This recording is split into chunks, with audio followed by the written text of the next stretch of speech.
We are officially live on YouTube and we'll begin the program in 5 minutes.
Day 3 of the $1 Million International Quantum U Tech Accelerator will begin in 1 minute.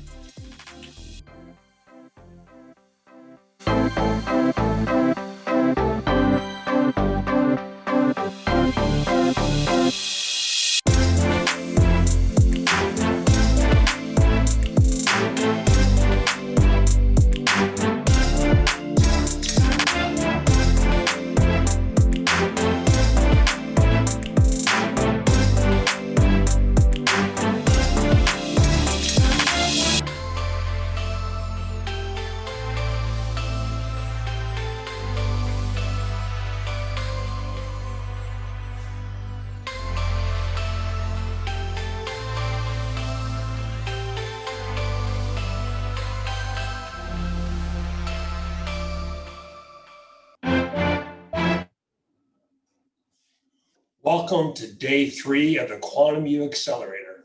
What an amazing 2 days that we've had. And holy cow, looking at what we got in store for you today on day 3, it's unbelievable. We're going to start off with Assistant Secretary Geurts from the Navy and Dr. Tommy Willis from Molinar. We're then going to go into Dr. Stace, who was a PI that we funded last year based upon the international summit that occurred here at Rome. So he can give you a little bit of a feeling for what it's like to work with us as far as doing breakthrough research. We're then going to roll into Dr. Hayduk and a team talking about collaboration and other ways that you can work with the DoD if you were not selected to win one of the prizes today as part of the competition. And then we're going to just have Mr. Hartnett come in, who's the managing director of Citigroup, who's going to introduce Dr. Roper, the Assistant Secretary of the Air Force, and Dr. Neil deGrasse Tyson, who's going to talk about the importance of quantum and the future that it brings the nation and the world by working with great partners like yourself. So you may ask, why are all of these superstars here today? And it's because of you. When Mr. Hayduk came in to talk to me about what are we going to do with COVID and the importance of the summit and not being able to get people to travel, I said, well, we got to go virtual. I mean, we're technologists. We got to find a way to make it virtual. And then also, more importantly, we want to have an incentive to make people want to participate. So if we turned it into a competition and we were able to partner and get external resources, it was like most things. I'm originally from Iowa. Field of Dreams, one of my favorite movies. If you build it, they'll come. And you came. And just based upon what you showed to us in the last 2 days, I now have full confidence that this nation and world will put quantum systems into the field much faster than what we thought. So being a judge, working on the communication area, horrible decisions. I wanted to fund them all, but I didn't have the money. The work that you've done in superconducting qubits for resonators is unbelievable. The proposals were all good. There was only 7 points from my highest score to the bottom. So you're all great. And I'm so proud that you were able to get what you accomplished here. And again, if you didn't win, this is my motivational pep talk to you. We have folks out there from the Navy, from the Air Force that still have research dollars that want to stay connected. As you also notice, some of our judges came from other government agencies that will want to work with you to help get us across the finish line and get this technology to where it needs to go. So with that, I now need to roll into introducing our first round of speakers. Just for history, my father was drafted into the Navy in the Korean War. I had 2 uncles that graduated from Annapolis. So pressure as a little kid growing up in Iowa was join the Navy, and I didn't want to. I want to join the Air Force. So even though Admiral Selby smoked me at MIT in quantum mechanics, I still feel the Air Force is great, and that's why I'm here today. And I want to work with our Navy colleagues in advancing work and important stuff in quantum. So we're excited to partner with the Office of Naval Research to advance quantum information science, and especially thankful that their team took the time to come here and support us on why quantum's important. You're first going to hear from Matt Denny, who's the MC, an unbelievable character. You're going to enjoy Matt from the beginning. He makes life fun, and obviously he's got to be a wonderful person to work with. He will introduce Dr. Tommy Willis, who manages the Office of Naval Research Code 31, Positioning, Navigation, and Timing, Science and Technology portfolio. Dr. Willis' programs include future naval capability programs, transitioning technology directly to platform and system program offices to ensure uninterrupted military operations and GPS challenge in undersea environments. The P&T portfolio includes development of atomic clocks and inertial technologies, geophysical navigation, and time dissemination. Previously, Dr. Willis managed the quantum science portfolio at ONR. Prior to working at ONR, he received his PhD in physics at University of Maryland. I met Tommy several times. He's a stellar person, and he will help get quantum into the Navy. After that, he will talk with Mr. Geurts, who's the Assistant Secretary of the Navy for Research, Development, and Acquisition. As the Navy's acquisition executive, Mr. Geurts has oversight of an annual budget in excess of $100 billion. And is responsible for equipping and supporting the finest sailors and Marines in the world with the best platforms, systems, and technology as they operate in the world in the defense of the nation. He has over 30 years of extensive joint acquisition experience and served in all levels of acquisition leadership positions, including acquisition executive, program executive officer, and program manager of major defense acquisition programs. He understands technology and its relevance to the Navy and why this meeting like this and potential future meetings are so vital in getting quantum fielded to our systems. Over to you. What's going on, everybody? Super excited to bring you this conversation of why quantum matters to the Navy and the Marine Corps.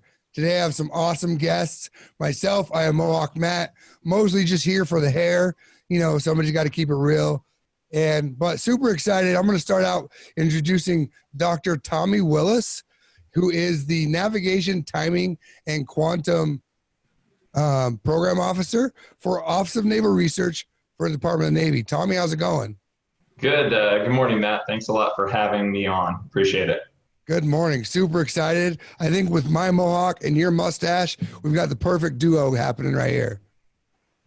Agree. So I think anyone watching this, it's a great hairstyle to emulate for future, for sure.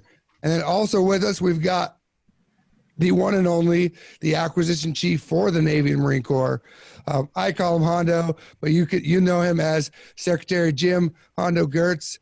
Secretary Geurts, how's it going? Good to see you, Mohawk.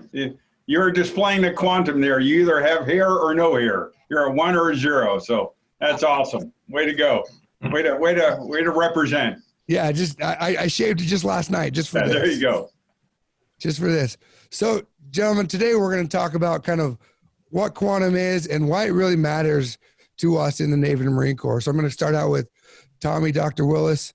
Kind of help us understand, when I think of quantum, my brain goes to Avengers or Ant-Man or the quantum realm or the old show in the 90s, Quantum Leap.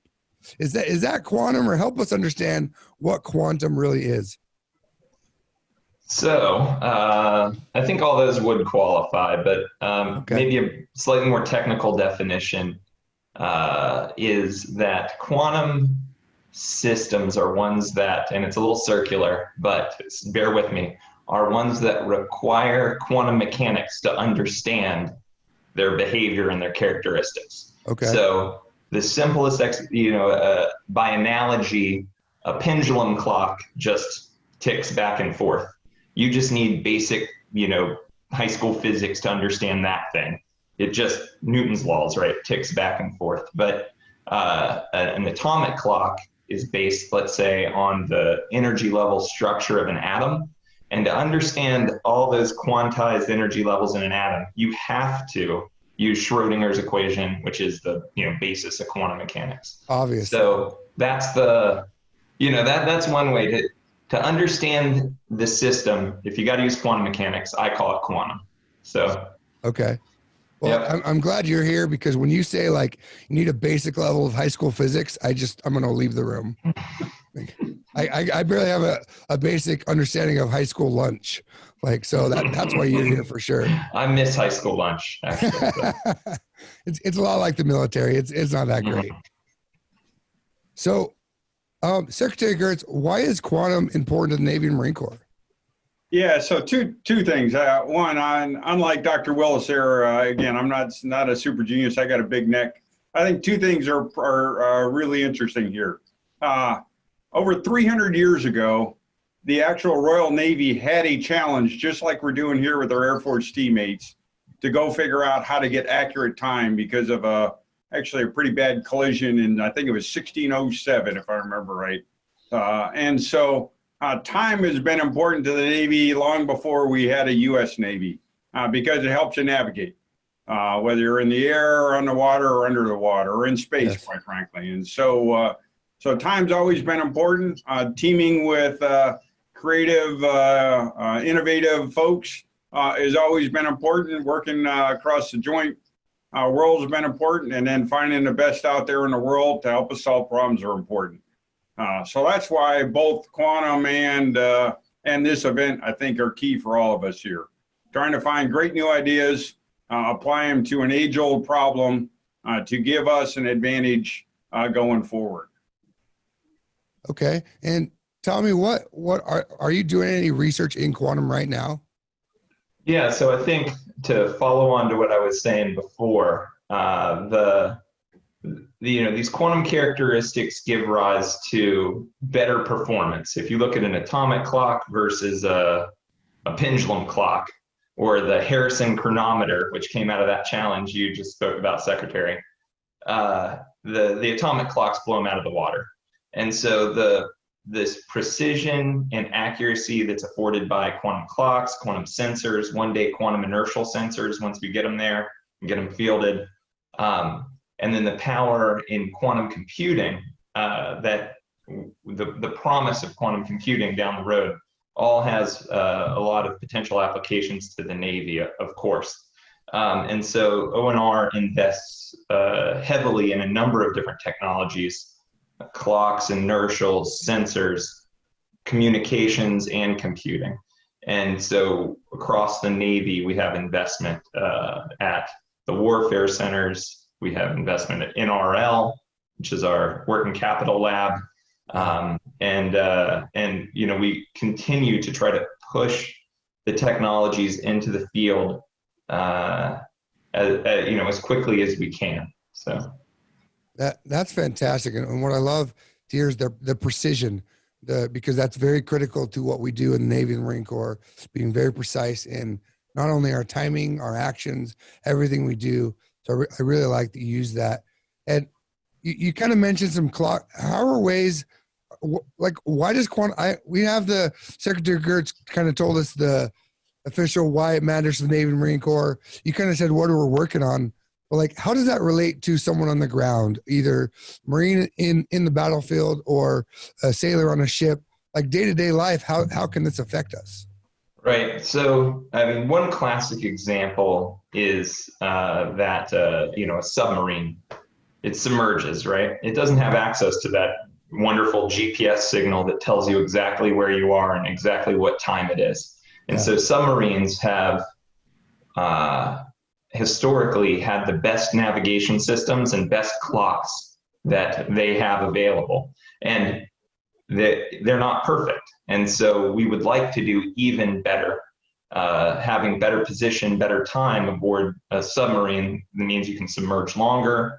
You don't have to do anything special to know where you are and what time it is. And then when you come up, you can execute your mission without any, or stay below. You can execute your mission without worry for your position and time. So that's an example. Another quick one, that the Marine Corps has a number of interesting scenarios that they get themselves into in mission sets. But the amphibious assault vehicles are one that I think is particularly interesting. When they're dropped off miles from shore with poor visibility in one of these amphibious assault vehicles, they have to navigate their way through this, potentially narrow, cleared lane and get themselves to shore. That's a very challenging navigation problem. And so applying better inertial sensors, better clocks, and then any alternative aid you can, quantum or otherwise, is of great benefit in the challenging environments faced by some of these warfighters. Yeah, so Mohawk, we're seabed to space, right? In the Navy and the Marine Corps. You always want to know where you are. You always want to know what time it is, right? Because as you said, it's all about precision, synchronizing, and that's a key thing for the Joint Force. It's not just a Navy Marine Corps thing. If we're on a different time than our joint counterparts, that's not good for all of us. And so, knowing where you are and knowing what time it is always important. And again, we want to be on the forefront of this. We have the lead. We need to stay in the lead. And for all those out there who are watching this, it's not just discovery. That's kind of a necessary step. We're trying to discover some new things. I'm about deployment.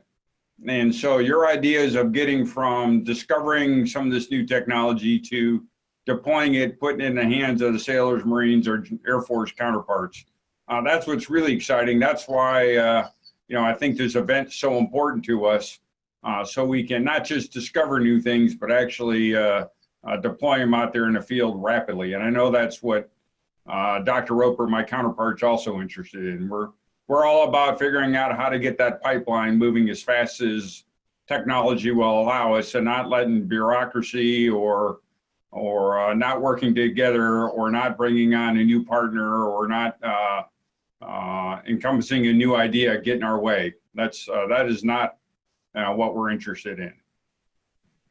Definitely, that is fantastic. And what I love about all this is there's a lot of sciencey words you are all using that I barely understand. That's really why I just have a cool haircut, so they let me on these things.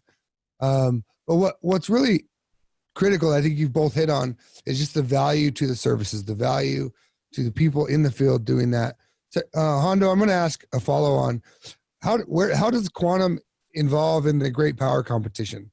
So again, if you know, if you can act with more precision and you can synchronize your force better than your counterpart, you have an inherent competitive advantage. It's been that way since the 1600s. All right, if you know when to show up, if you can, we talk about massing a force, but decentralizing how it operates. That means everybody's got to show up to the party at the same time. If y'all got different clocks, or your communication system doesn't talk to each other because it's lost its lock, then you are not going to be effective, and you've given an advantage away. We have that advantage right now, but that advantage is fleeting. And if we're complacent and aren't bold and aren't willing to try new things, take the best idea from wherever it comes from around the world, whatever team, whatever college, whatever researcher, whatever person with a bright idea, if we aren't willing to capitalize on that, we put at risk our ability to do the things we need to do around the world. And so that's why there are a few things as critical as that. That's why the Navy and the Air Force are both investing so heavily in this, because it's our advantage now, and we need to ensure it remains our advantage as we go forward. That's excellent. That's excellent. So, Dr. Willis, is there anything else that, as we're talking about quantum, that you feel people in this challenge should know or be aware of, or kind of from the Navy's perspective or your perspective? Well, I think one thing that strikes me from managing a number of R&D programs here and S&T programs is the reliance that a number of these sensor systems that we're trying to build have on enabling technologies. And it's a theme that was presented throughout the call for the challenge here in all four of the areas it was called out. And so I think it's important that we all keep our eyes on the fact that we need the lasers of the right color. We need vacuum chambers, compact vacuum systems. We need the proper electronics and electro-optic systems, whatever they are. We need those things because a robust sensor that we put in the field is going to have to be compact and stand up to environmentals, vibe, all these kinds of things. And so there's going to be significant investment in these areas, and the DoD knows it. But the team should think about that, I think, a little bit as they move forward.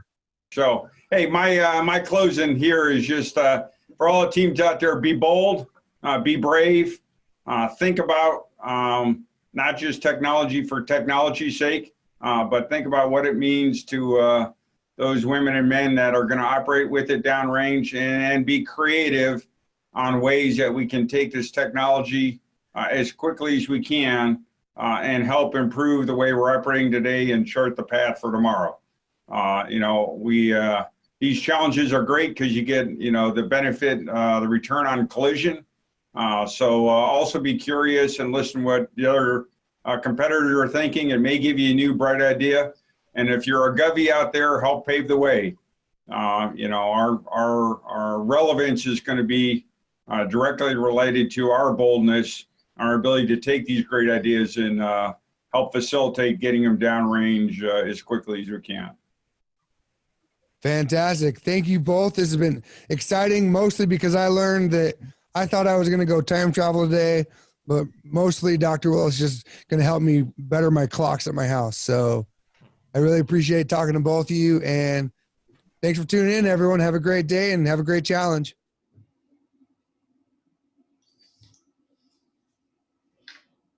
Welcome and good morning once again. That was a great video from our counterparts in the Navy. Thank you so much.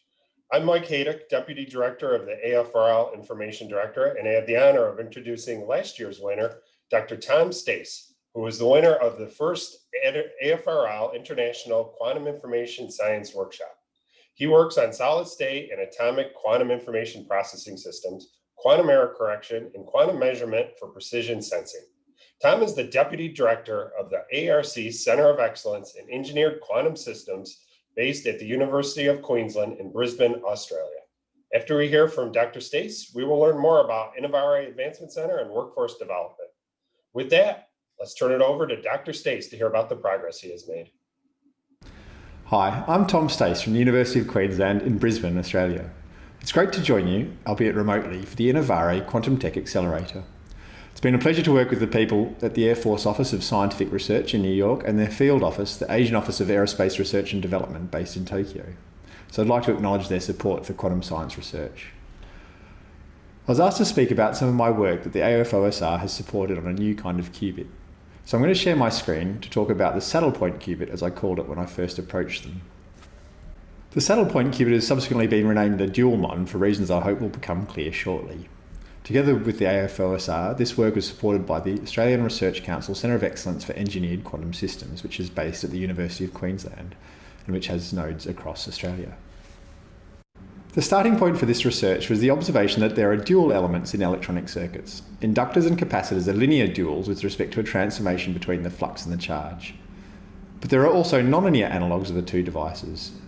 In superconducting circuits, Josephson junctions are like nonlinear inductors, and more recently proposed devices called quantum phase slip junctions are like nonlinear capacitors. If you put the linear elements in this table together, you get a harmonic oscillator, which is of course extremely well understood. If you put together a linear capacitor and the nonlinear Josephson junction, you get many of the popular superconducting qubits, like transmons or Cooper pair boxes. To illustrate the physics of these existing qubits, I've shown a very simple circuit diagram with a capacitor and a Josephson junction. The Hamiltonian describing that circuit is shown at the top. It's got a quadratic term in the charge represented by n and a cosinusoidal term depending on the flux represented by the angle phi. The relative strength of the coefficients for the two terms determines the energetic structure of the device. In the middle of the page, I've shown what the energy eigenvalues and eigenfunctions are for that Hamiltonian, for the choice Ej over Ec is 2. And you can see that the wave functions are characteristics of what you'd expect from a particle in a well. There's a well-localized ground state and a slightly more delocalized first excited state. And you can see that it's an anharmonic spectrum where the energy spacings between the levels are not uniform. There's also a parameter in the Hamiltonian, Nb, representing an external voltage bias.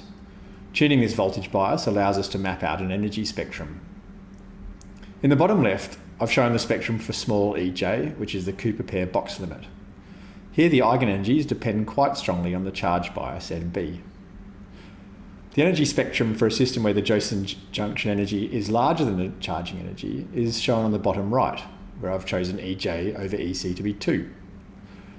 You can see that for this case, the low energy spectrum looks very flat as the bias Nb varies. The first excited state also has a very small dependence on the bias. This is starting to approach the transmon limit, in which the energy bands have very small dependence on an external charge bias. This is the reason transmons are so important. People are building them all around the world, and they're the basis for much current research in constructing quantum computers. We were interested in what happens if you take a nonlinear Josephson junction and put it in a circuit with its electronic dual, the quantum phase slip device. Josephson junctions have been the workhorse of superconducting quantum information systems over 2 decades and have been well studied in a variety of applications before that. By contrast, quantum phase slip devices are much less commonly used and much less widely developed, but they have been demonstrated experimentally over the last 10 or 15 years. The simplest circuit that puts these dual nonlinear elements together is shown on the left. We've just replaced the linear capacitor in the transmon with the nonlinear quantum phase slip junction, so we've called this device the dual MON in recognition of its transmon roots. The physics of the Joule-MON is governed by its Hamiltonian, shown in the middle of the screen as a sum of two cosine terms, one for the charge coordinate and the other for the flux. Now it turns out that even though the charge and flux are canonically conjugate variables, so they don't commute with each other, the cosine terms do commute. So we can solve that Hamiltonian exactly in terms of two block quantum numbers, k and phi, and the eigenenergies are just cosines of these quantum numbers. The energy landscape is plotted on the left, and you can see there are 4 stationary points where the gradient of the energy surface vanishes. The lowest energy eigenstate is marked by a green dot located at k and phi both equal to 0. There's also a maximally excited state marked by the blue dot at k equals a half and pi equals pi. And there are also 2 saddle points marked by the red dots. These stationary points are interesting to think about for quantum information because the points where gradients of the energy vanish with respect to k and phi also turn out to be points where the energy has 0 susceptibility to external charge or flux noise. So if one were to create an arbitrary superposition of the state marked by the green dot and a state marked by one of the red dots, those superpositions should survive in the face of small fluctuations in charge or flux for a very long time. We can characterise the susceptibility to noise for a superposition of Joule-MON eigenstates by calculating the decoherence rate for a state initially prepared in a superposition of the ground state and any other arbitrary energy eigenstate. We suppose that there are small external fluctuations in charge or flux, and when we calculate the resulting decoherence rate gamma, we find that it is indeed dependent on the gradient of the energy landscape with respect to the coordinates k and phi. At the bottom, I've plotted the decoherence rate, and we find that it vanishes for arbitrary superpositions of the stationary points, which includes the ground state, the maximum excited state, and the 2 saddle points. So these superpositions should indeed have extremely long lifetimes. So we're excited about the Joule-MON. It's a new kind of doubly nonlinear superconducting device, and it intrinsically rejects noise. Because it's exactly diagonalizable, we can make some definitive statements about its properties, and we're working on generalizing that very simple circuit to more realistic circuits where we include the effects of external classical noise and quantum noise. We're also working on how to build gates that manipulate the state of the qubit. Depending on how that goes, perhaps this device will become an attractive candidate for a new generation of superconducting qubits. Thanks for listening to my short introduction to the Joule-MON. It's work that we're very excited to be doing, and it's been enabled by the support of the AFOSR. I hope that you enjoy the rest of the Quantum Tech Accelerator and stay safe. Thanks very much.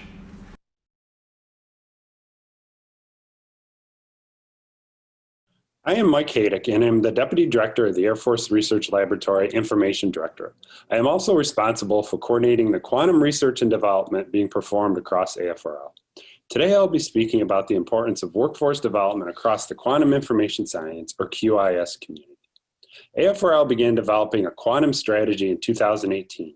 At this time, we realized that AFRL needed to be part of a much larger community with the purpose of helping to shape a whole-of-nation approach to get after the really difficult problem of advancing QIS for Air Force applications. AFRL identified 4 major areas of QIS that need sustained R&D: timing, sensing, communications and networking, and computing. Even though QIS technology is continuing to move out into the field, we are very much appreciative that continual and long-term R&D is needed in order to make QIS a reality. Key to our strategy is also the need for supply chain sustainment and workforce development. Quantum information science development, workforce development is currently a major need for the entire QIS community and not just within AFRL. A strong multidisciplinary team is essential for achieving technology goals across the 4 main areas of quantum. I am a firm believer in that the most diverse teams are the most innovative and creative teams. Identifying, attracting, and retaining qualified U.S. citizens is a challenge that we face in the Department of Defense and the Air Force, given the very competitive landscape for those with expertise in quantum technology. So how do we get to where we need to be? One mechanism is to develop a quantum smart workforce through the development of cross-disciplinary study at universities while moving away from the usual stovepiped and traditional discrete degree offerings. Fundamental research at the university level is critical in developing this workforce. Individuals at universities need to be trained in order to obtain these skills that across several convergent disciplines. We are also interested in increasing the quantum knowledgeable workforce. This may be a new concept for some. For example, not everyone needs to have a PhD in quantum physics in order to make a difference and to contribute. We're looking to take current disciplines and augment the coursework and training so that those with degrees in engineering, physics, math, and computer science can have an appreciation for quantum science and can apply it to the modern technical problems that they see in the workforce. Universities must also be encouraged to increase their tenure track positions with a focus on quantum technologies. They should also look at offering advanced degrees in quantum science and engineering and even bachelor level degrees. Several universities have already taken this bold step in doing so, and we expect more to follow in the coming years. AFRL is also exploring increasing the number of slots for QIS-related fellowships for postdoctoral candidates, increased participation in cooperative programs with universities, attracting more summer interns, and enhanced partnerships with other government agencies such as the National Science Foundation. The Information Directorate has a very robust summer internship and faculty program in QIS. Just this summer, we were very proud to virtually host 10 student interns and 5 faculty members. Intern opportunities are often an excellent hiring pipeline for AFRL. We also believe that the need to start the quantum information science discussion at an early age through expanded STEM outreach, developing a comprehensive approach to scientific thinking and reinforcing the importance of computer programming and math at the kindergarten through grade 12 level is critical. Going beyond these traditional areas, we must also consider multi-genre approaches, including stressing the importance of art, multimedia, and the use of other institutions such as museums. Being able to inspire the next generation of scientists is what we should all be about in this community. If we don't hook kids at an early age, they will never have a career in science. I'd also now like to take a few minutes to speak about a bold new initiative that will directly impact workforce development at AFRL. The Information Directorate is embarking on a new venture in developing an open innovation campus in Rome, New York, known as the Innovare Advancement Center. This aims to be a global catalyst to converge world-class talent with cutting-edge facilities and focused technology challenges to accelerate the development of game-changing capabilities that protect and empower our country. Innovare Advancement Center, or Innovare for short, offers a globally connected innovation ecosystem in which world-class scientific, engineering, and entrepreneurial talent from universities, government, and industry can leverage highly specialized resources in critical research areas, including quantum, AI, machine learning, cybersecurity, and unmanned aerial systems to tackle the country's greatest challenges to national security and economic competitiveness. Innovare Advancement Center is also focused on long-term talent development, with a heavy emphasis on providing inspiring resources to introduce K-12 students to and immerse college-level students in leading-edge R&D and commercialization through partnerships with regional school districts. Interaction with additional university laboratories will also ultimately elevate Innovare and the nation's boundary-pushing technology capacity. By connecting the local, regional, and international institutions of higher learning, Innovare Advancement Center is simultaneously able to connect with and attract top-tier talent while providing immersive educational research opportunities at all levels to further build and maintain a robust talent pipeline. Specifically, Innovare Advancement Center seeks to build partnerships with a diverse group of partners. This includes international researchers who are encouraged to connect with the center to tackle research related to specific challenge areas such as quantum information science, AI, and other priorities. Colleges and universities are also encouraged to connect to support research efforts and enable educational opportunities in support of the same, in addition to the opportunity for faculty fellowships and student internships. With more than 25% of the top U.S. engineering schools located within a 230-mile radius of Innovare Advancement Center here in Rome, New York, partnerships in this area open the door to incredible collaborative opportunities. We're also looking to partner with startups, small businesses, and industrial firms. Finally, K-12 institutions are encouraged to connect to learn about the exciting research, commercialization, business, and other opportunities available at the site to inspire children to pursue relevant educational pathways and engage at a young age in support of a strong regional pipeline of highly qualified talent thriving in careers that are critical to national security and economic competitiveness. Innovare Advancement Center aims to foster a diverse, open, inclusive, and loud and proud culture built upon creative and collaborative international collisions and connections, top-tier talent attraction through outreach, exposure, and exchange, research agility, my favorite term, entrepreneurial grit, and perseverance, educational opportunities, and impactful community involvement. In closing, the Innovare Advancement Center offers a very unique opportunity for collaboration by enhancing diversity in this new entrepreneurial ecosystem, especially among currently and historically underrepresented populations. You can learn more about Innovare at innovare.org. Thank you.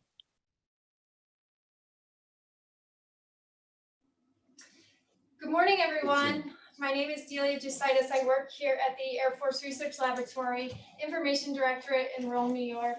And I'm here to discuss the Innovare Advancement Center in a little bit more detail with our MC for the week, Dr. Mike Hayduk, and also our fearless leader, Deputy Director at the Research Lab, Information Directorate. So Mike, the team's just been fantastic at pivoting to an all virtual event. No one could foresee the challenges that we would have when a pandemic hit us just 5-6 months ago. But we've done an amazing job, and hats off to everyone on our team. Now, one thing that we were really excited about in parallel with kicking off this event was the grand opening of the Innovare Advancement Center here in Rome, New York. And in lieu of the fact that we can't be in person, we wanted to take this time to have a candid conversation about what is Innovare Advancement Center and a little bit about what it is inside of it. So let's begin by just tell us a little bit about the Advancement Center and why it came to be. Great, thank you. Thanks again for those kind words, Delia. It's truly been a great team event. Putting this all together, the team's just done a phenomenal job pivoting from in-person to virtual just within a few months here.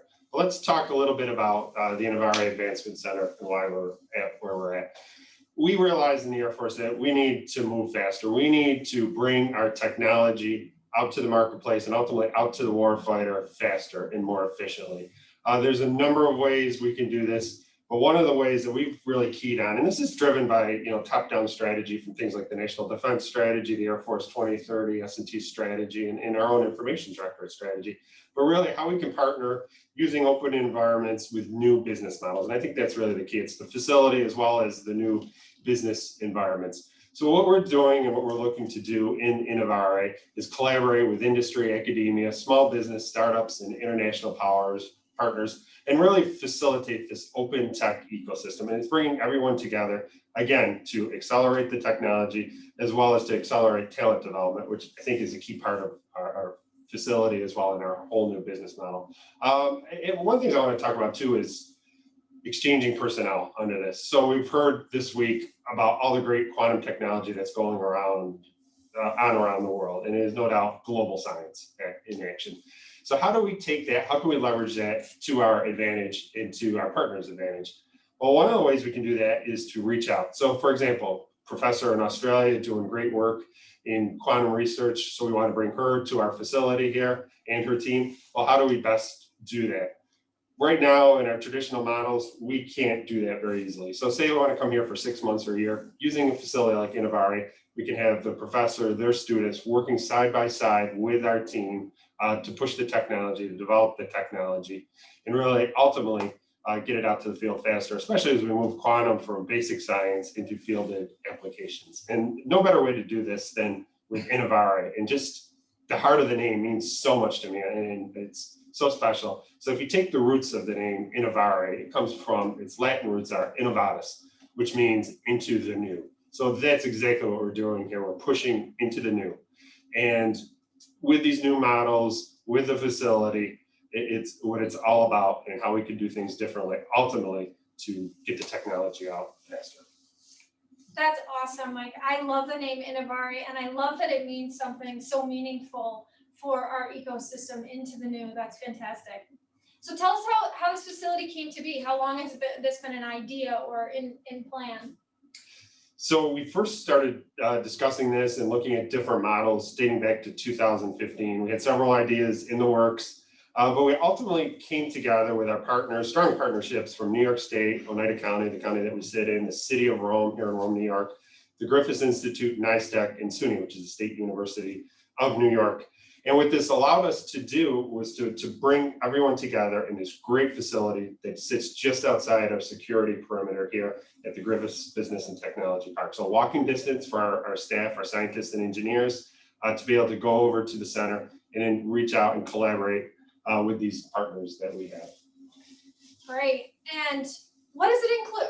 What makes Innovare different from all the other innovation labs that we're now seeing pop up around the country and around the world to stimulate innovation? So there's a lot here. First off, so I talked about how we sit on the Griffiths Business and Technology Park, but we actually date back to Griffiths Air Force Base, and you think back to what that represented back then. So the large runway here, it's a 2-mile runway, used to host tankers and bombers back, for many years, especially through the Cold War. The runway itself is very special. 2 miles long. It actually was able to be an emergency landing spot for the space shuttle when it was in existence. So the fact that we're able to do that here, and now we are moving into the future, into the new, if you will, with a whole new model of the technologies we're looking at. Innovare itself, 3 floors, total of about 40,000 square foot of space. Bottom floor, several laboratories, 2 laboratories dedicated to quantum information science, electronics laboratory space. And then as we move up to the 2nd and 3rd floor, especially the 3rd floor, we'll key on, we'll see a little bit about later on, over 12,000 square feet of rapid prototyping and open collaboration spaces comprise our center. It's a great transition. So, hey, Production Master Jack, we've got a 3D walkthrough. Is there any chance you could pull it up on the screen while we're live? So in lieu of not being in person, we thought it might be fun to just poke around the 3D environment and show you what, at least on the 3rd floor, what that collaboration space looks like. Get you excited and amped up to come to Rome and collaborate with our scientists and engineers in this open new environment. Lots of window space and light. Talk to us a little bit about what people can expect here, Mike. So you see a lot of really what I call cool spaces, modern spaces, maybe not something you'd expect in a government lab, but when we move out to this facility, absolutely state-of-the-art, reminds me of things I've seen in Silicon Valley, Boston, New York City, places like that. For example, you see these open teaming spaces, the open areas where our collaborators can come together and really work on those technologies that are of interest to the information director. And we'll talk a little bit more about those in depth later on. But specifically, this is a great area to access things like the IBM Q network. We have an agreement with IBM. We're a hub on their quantum network, which allows us to have access to their state-of-the-art quantum prototype computers that are out there right now. So our researchers combined with our collaborators and our partners literally from around the world right now can come here to Innovare, work together in some of these spaces and tackle those hard problems that traditional computers can't do, but we're really hoping and excited about that quantum computers will be able to solve. Yeah, and I love where you are right now, Jack. If you want to point the camera at the runway. So this is the runway Mike's talking about. And I just think it's so cool that I could be within 100 feet at my desktop, within 100 feet of a runway where planes and drones could be flying in and landing or taking off just outside. There's so many places you can do that these days other than an airport. And this is, for all day working and collaborating and stimulate some motivation and interest. What else is going on? We also have a really interesting project going on right next door to Innovare in the same space on that runway. So that ties in so well. It's something you can just close your eyes when you see that runway and think back, 40 years ago when you had bombers and tankers taking off from there. But now it's a different model, right? We've moved on, and now you can think of, and you actually see drones out there, swarms of drones. In fact, Griffiths is one of the 7 FAA UAS test sites out there in the US. So the fact that we have that here makes it very special. So how best can we leverage that testing? So a facility, Skydome, it's being set up right now as we speak in a 100,000 square foot hangar, just slightly larger than that. It's going to be fully instrumented to be able to test drones, small UASs, even swarms of drones in there in this very large hangar. Which is awesome. But what makes it even awesomer, if we can use that word, is the fact that you can go outside. There's a large netted facility that you open the doors to the hangar, you can fly out, you can still be safely controlled, and you can do all sorts of testing for the commercial world. Obviously, a lot of interest out there for commercial world, but also for the Air Force, where we have huge interest in drones and counter-drone technology. So much going on, super exciting. So let's go back to the quantum lab space. We've got so many viewers out there interested in quantum specifically this week. Let's talk about what a quantum lab space requires and what do these state-of-the-art facilities look like inside of an Innovare Advancement Center.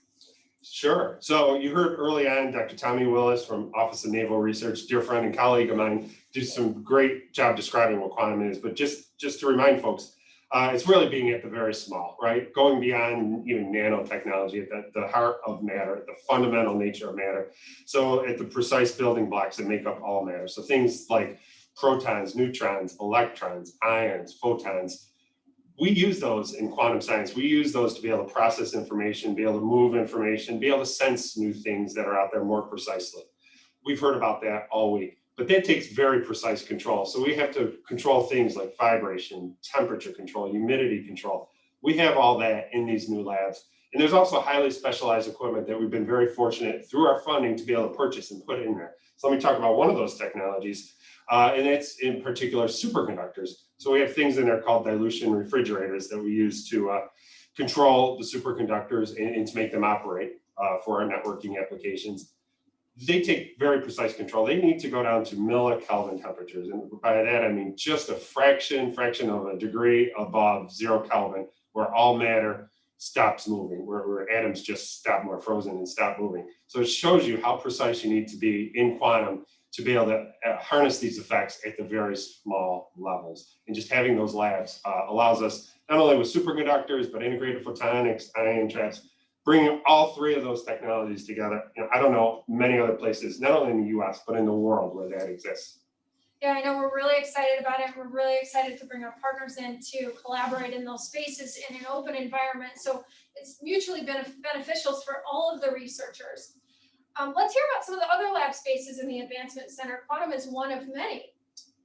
One of many. So one of the things I'd love to spend a few minutes talking about is neuromorphic computing. And I know that name might scare off people. It sounds very fancy, very formal, but it's really goes back to the roots of thinking about your brain and how your brain operates. Your brain is our brains are perfect supercomputers. They take very little power, about 20 watts or so, so even less power than an average light bulb to operate, but they're so powerful, right? So you can learn things, you can remember things, recall things, forget things. If you're injured, your brain will rewire itself. You multitask, you do things in parallel, all those things that we really want computers to be able to do and to do well and fast. So we've been working on those technologies for a long time right now. In fact, we're doing some fundamental component research, electronic development with the SUNY system at the College of Nanoscale Science and Engineering, as well as other partners out there to develop these fundamental memristor technologies, which are nano electronics based, that allow us to mimic synapses and neurons that the brains have. So be able to take brain architecture, put it in a computer chip, which we're all about at low powers. Yeah, a lot of great things going on. Memristors, nanotechnology, it all just mind-blowing. So we're excited to get people involved. We're excited to bring in our partners, whether it's academia, industry, small business, venture capitalists. We want to bring them all together. And Innovare isn't just a facility, it's an ecosystem, it's a business model. How do we pull those partners in? How do they know we're listening? We want to hear their ideas and we want to work with them so that together we can help each other move innovation and technology out into the future. Right. So we've talked about this new business model, and here, to use the pun, we really mean business, right? So go to our website, innovare.org. We have special personnel there, dedicated personnel to look at what people are interested in, and then make connections back into the lab with our scientists and engineers and make that connection. Once we make those connections, we can then go forward if it makes sense with agreements. And then move forward from there. But we're serious with changing the model and how people can actually do business with the Air Force. Awesome. Well, thanks, Mike. This has been super informative. Make sure if you're interested in partnering with us, go to innovare.org, send us an email. Any last thoughts you want to share with the group? Absolutely. Thanks again for the opportunity. But we're at the phase where I think that imagination and creation are colliding to make quantum capabilities a reality. And with new business models and facilities like Innovare pushing into the new, we can go into the new and let innovation begin to really drive technology acceleration. Excellent. Well, what better place to do that than Innovare Advancement Center? We're super excited to get all of our partners in. And so if you're out there and you're listening, and we're not just doing quantum technologies, we're also advancing AI and cyber technologies and drone technologies. Get involved, reach out to us, let us know what ideas you have to take technology to the future. So with that, we're gonna now transition into the next portion of our event. We have our exciting keynote coming up with Dr. Will Roper, our acquisition chief for the Air Force and Space Force. We'll speak alongside Dr. Neil deGrasse Tyson. We're super excited. But before that, we leave you with a little inspiration about the future of science and technology for the world. We believe in the future of our science and technology, and we're excited for the future scientists and engineers to come up in our STEM system. And so we have a little message from them to share with you before we kick it off to the next segment.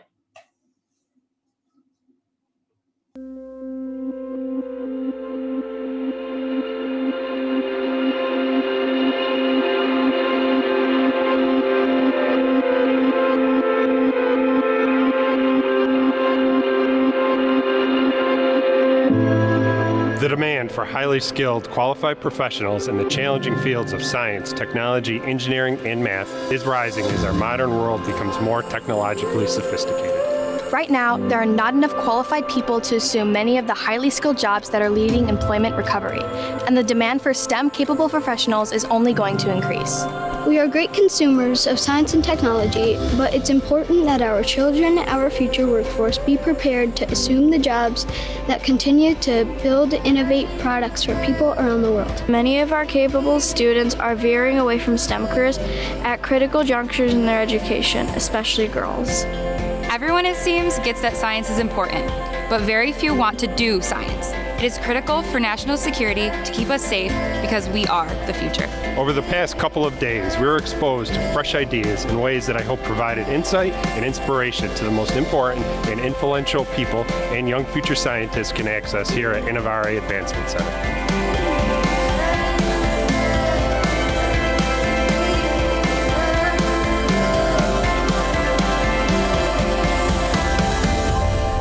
When I grow up, I want to be a scientist because I get to invent new stuff to help the world.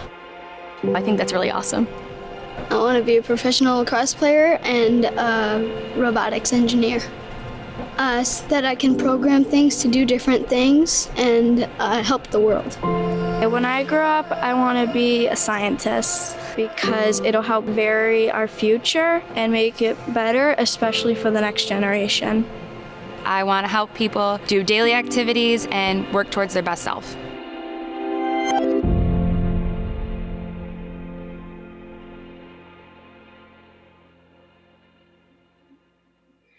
Thank you for that great video, very inspiring as we think about our next generation and where we're headed, because that's certainly what we're all about with today, and also about Innovare inspiring that next generation.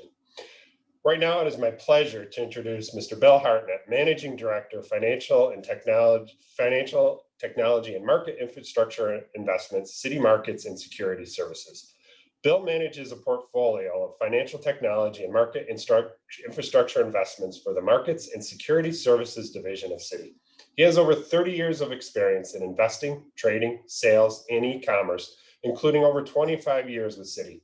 The team's investment focuses on data and analytics, execution venues, trade processing, clearing, settlement, connectivity, communication, and high-performance computing. A key component of their due diligence is that one or more of the markets or security services businesses will use or plan to use the products or services of the target company. He is currently active on the boards of Symphony, QCware, Crux Informatics, Symbiont, and Behavix.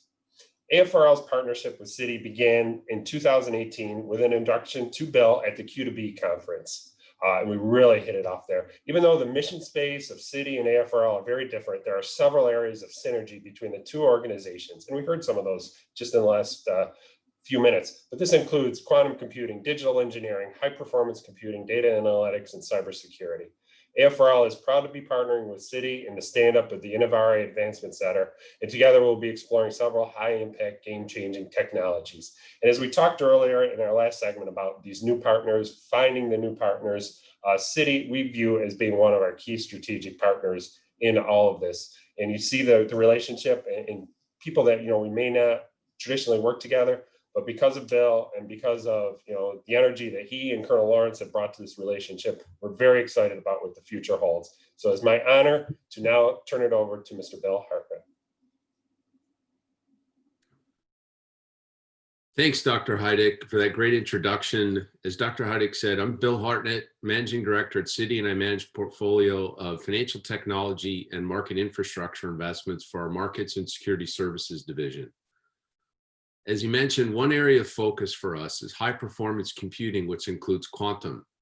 We first got involved in this space in 2018 by investing in a quantum computing software company called QCware.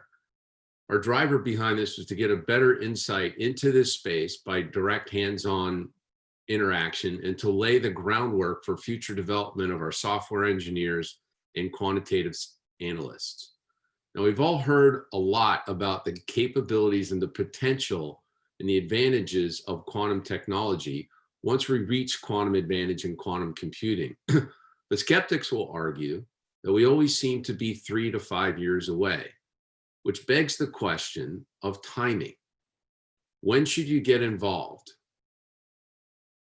Personally, I would argue that it's better to be a little bit too early than a little too late and try to time it by becoming a fast follower.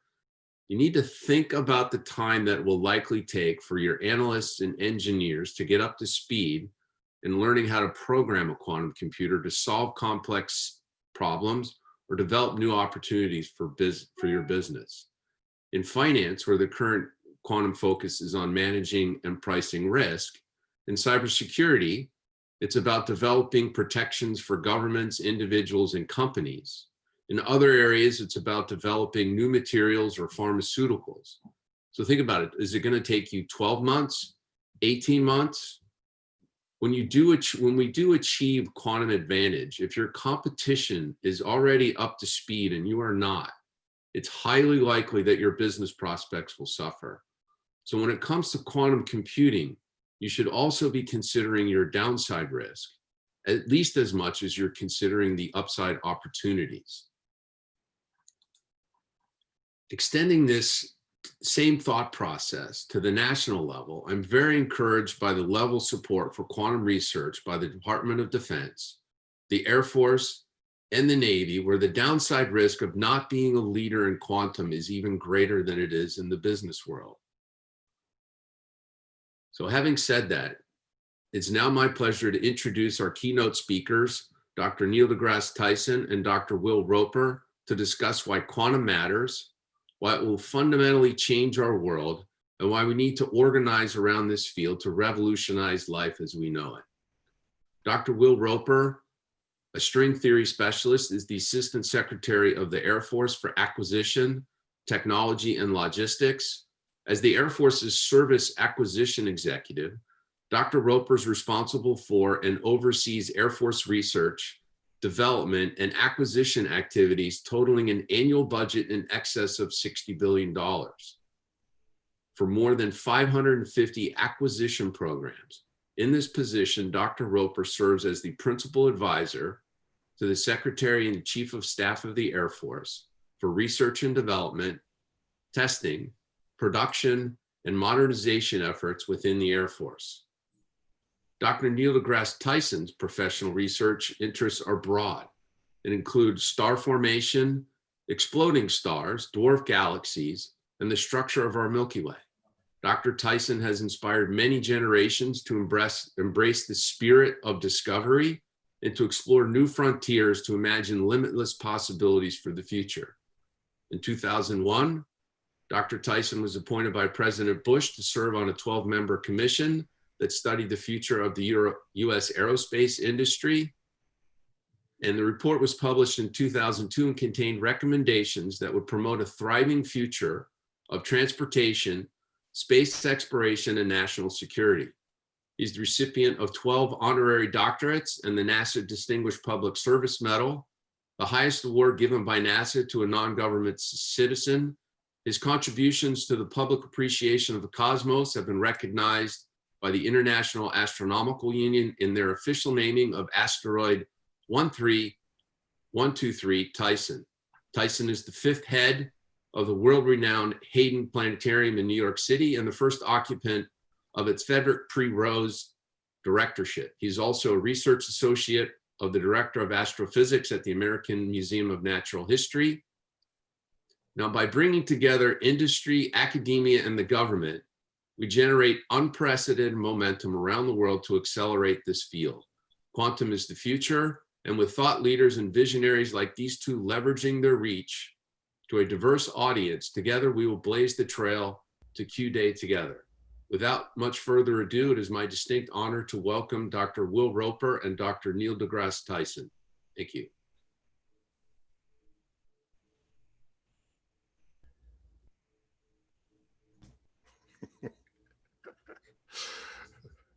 So Will, you're there? Hi, Neil. I can see and hear you loud and clear. How about you? Excellent, excellent. Forgive my background. Just this follows me wherever I go, so you just happen to catch me, you know, still. It's both artistically and scientifically appropriate.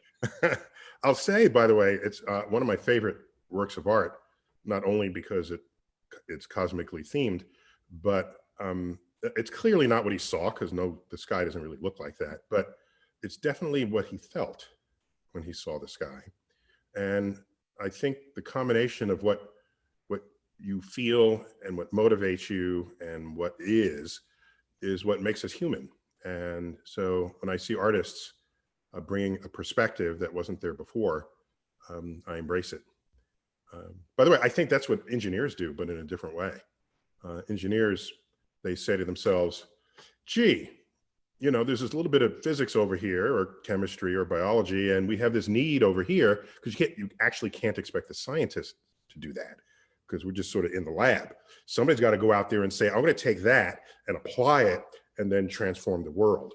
And that takes a certain audacity of creativity that the best engineers have, and society benefits from it entirely. I think it's a great way to just tee up that there is a real art in science. They're both creative endeavors, and that you're building with fundamental laws of physics and science. You're building with applying them in engineering, and of course, artists build with their own medium, including Van Gogh behind you. But Neil, I just want to thank you on behalf of the Air Force, and I can say Space Force, so I should update my bio. We are so excited that you are willing to join us for this quantum accelerator. And what we're trying to do is make quantum real. It's been talked about. It's a buzzword in the Pentagon. Most people don't know a lot about it. And it's always the future with a capital F. And we'd like to make it the future with a lowercase f. And so we're really delighted that you're going to share your expertise and just your enthusiasm for science in general. And I want to see if you'd be willing just to start by just explaining quantum to the layman. I know that we've got a lot of experts, but you know, I think sometimes hearing something a different way can spark new ideas, even for seasoned veterans of quantum science. So if you would, tell us what you think of. How do you explain quantum when someone on the street grabs you and says, hey, Neil, you don't know me, but I need to understand this spooky law of physics. How do I think about it? Yeah, so first of all, probably most of who is on this webinar would be way more fluent in quantum physics than I am. I mean, I know quantum physics because I studied it in school, but I don't do it professionally. But what I can tell you, and what I do a lot of thinking about, is what role quantum has played in our lives in ways that people, I think, don't suspect. And let me go all the way back to the Big Bang for the moment. Okay? So let's just start there, okay? That's a good place to start any conversation, I think. But just consider that the triumphs of Newtonian gravity, giving us an understanding of planetary systems and galaxies and the large-scale universe. But then Einstein comes along and says, by the way, Newtonian gravity has limits of applicability. It actually fails at the edges of where Isaac Newton had experienced in his lifetime. What's the fastest thing he would have known. It's a running horse, perhaps. All right. And so Einstein doesn't replace Newton. It extends the understanding of gravity to regimes that didn't otherwise manifest in Newton's formulations of gravity. So of course, when you put low speeds and low gravity in Einstein's equations, you get Newton's, they come out for free, right? So that's why it's not a replacement, it's an extension. All right, so here we go. So now we've got cosmology derived from Einstein's general theory of relativity, principally. And it's working. We got the expanding universe, we get an understanding of the history, throw some thermodynamics in there. The universe was hotter, okay, in the past. We got this. But then we realize, wait a minute, if you keep going all the way back, the universe was smaller and smaller and smaller and smaller and smaller. There's a point where the universe was on the scale in size of atoms, okay, particles. Well, we have a formalism to understand the behavior of matter on such small scales. That was developed primarily in the 1920s, and it's called quantum physics. Back then, it was called quantum mechanics, okay? Quantum physics is the whole thing. So, fine. I don't have a problem with that, all right? By the way, the 1920s was a watershed decade at least from where I see the universe, in cosmic discovery, because that's when Hubble, the man, not the telescope, discovered that our galaxy was not the only one in the universe. There are island universes out there, other galaxies. And it was discovered that the universe was expanding. And we got to apply Einstein's general theory of relativity, and quantum physics was developed. All that happened in the 1920s, okay?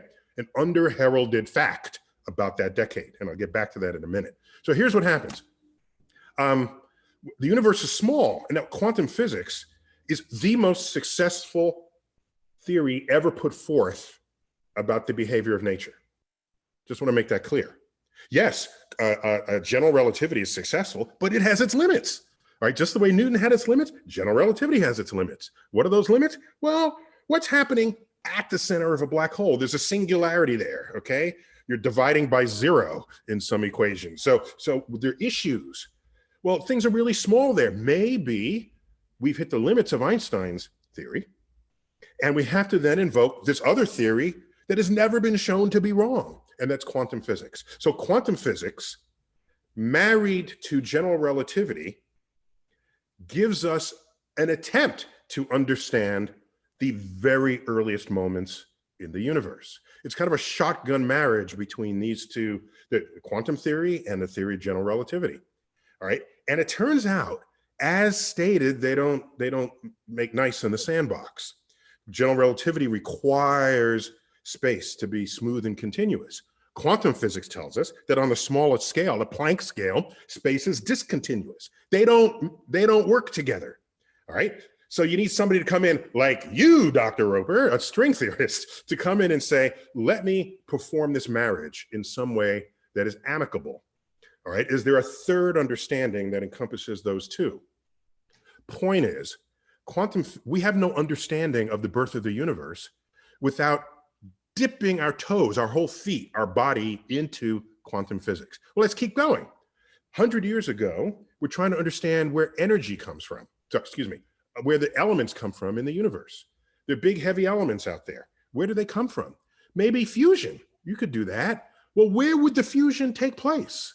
Well, the space is pretty empty and cold. You're not going to have fusion there. How about the centers of stars? All right, we did the freaking calculation.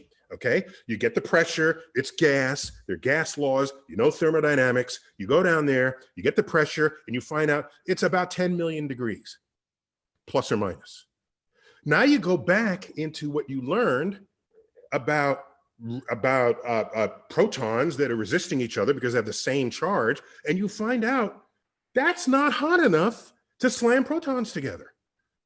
It's not. You're not fusing particles in the centers of stars because we know it has to be about 10 million degrees, and we know how particles interact because of their electromagnetic repulsion. So this was a dilemma until quantum physics. And then we realized, oh my gosh, the proton is not just this particle, it's a wave function, all right? And the wave function occupies more than just the spot of the particle. Part of the wave function occupies and overlaps the position of the other proton. And there's a finite likelihood that that proton can find itself close enough to the other proton. That happens. And you calculate what rate that is, lo and behold, you have thermonuclear fusion in the sun because of quantum mechanical tunneling. Tunneling, oh my gosh, who ordered that? Okay, this is stuff that has no classical analog. And so here we are, bit by bit and piece by piece, assembling an understanding of the universe, which for the longest while we had no idea was being touched by an entire other branch of physics. Even something as simple as magnetism, something's been known for centuries, okay, has no understanding without an understanding of quantum physics. And then other phenomena arise, of course, as you move forward. We have superconductivity, all right? Who ordered that? You need an understanding of quantum physics for that. Superfluidity, it goes on and on and on and on and on. And so it leaves you wondering, given how fertile quantum physics is in its weirdness and its oddities. It's only weird and odd, by the way, because we evolved in a classical world. Okay, you don't see quantum phenomenon because we can't. All right, so we don't have any intuitive sense of how quantum physics unfolds. So we have to learn it with an equation. Was that what matter does under those conditions? I guess I got to just keep thinking about that, because I don't have a life experience to hand it to me. The way I drop an apple and I'd let go of an apple and it falls. That's intuitive. Quantum is not, but you all know this, okay? I just want to emphasize how many unexplained, unexplored, uninvented things are out there because quantum physics underpins what's going on. Well, I'm sorry, I'm hogging all the time here. Will, sorry. You asked a simple question and I just got all in your face. My friend. Look, I am ready to go back into research. So if you'd like, take over this job for me. No, we need you. Somebody's got to allocate. Somebody's got to see the big picture, you know, so you stay right where you are. Okay.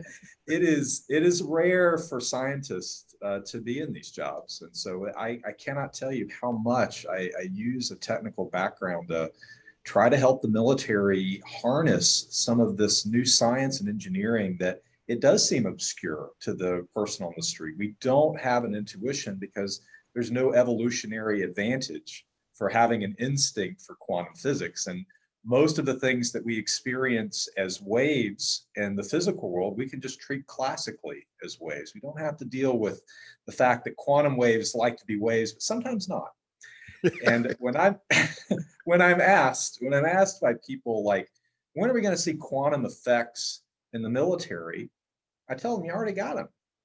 There are quantum effects everywhere. You had a great one that really did change my view of the world when I was a young student, that you just can't get magnetism without quantum effects. You can start zooming into those lodestones that have been discovered by primitive peoples throughout history. They have weird properties, metals behave differently, but if you need to understand them, you start zooming in, you're eventually going to have to get down to those little microscopic magnetic moments. And for certain metals, they don't sum up to zero.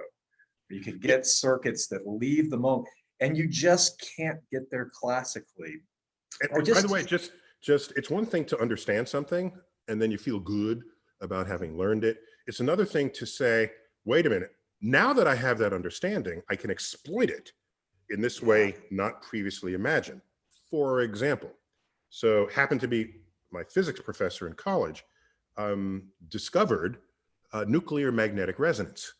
All right, and this is it's a peculiar phenomenon, as is everything in quantum physics.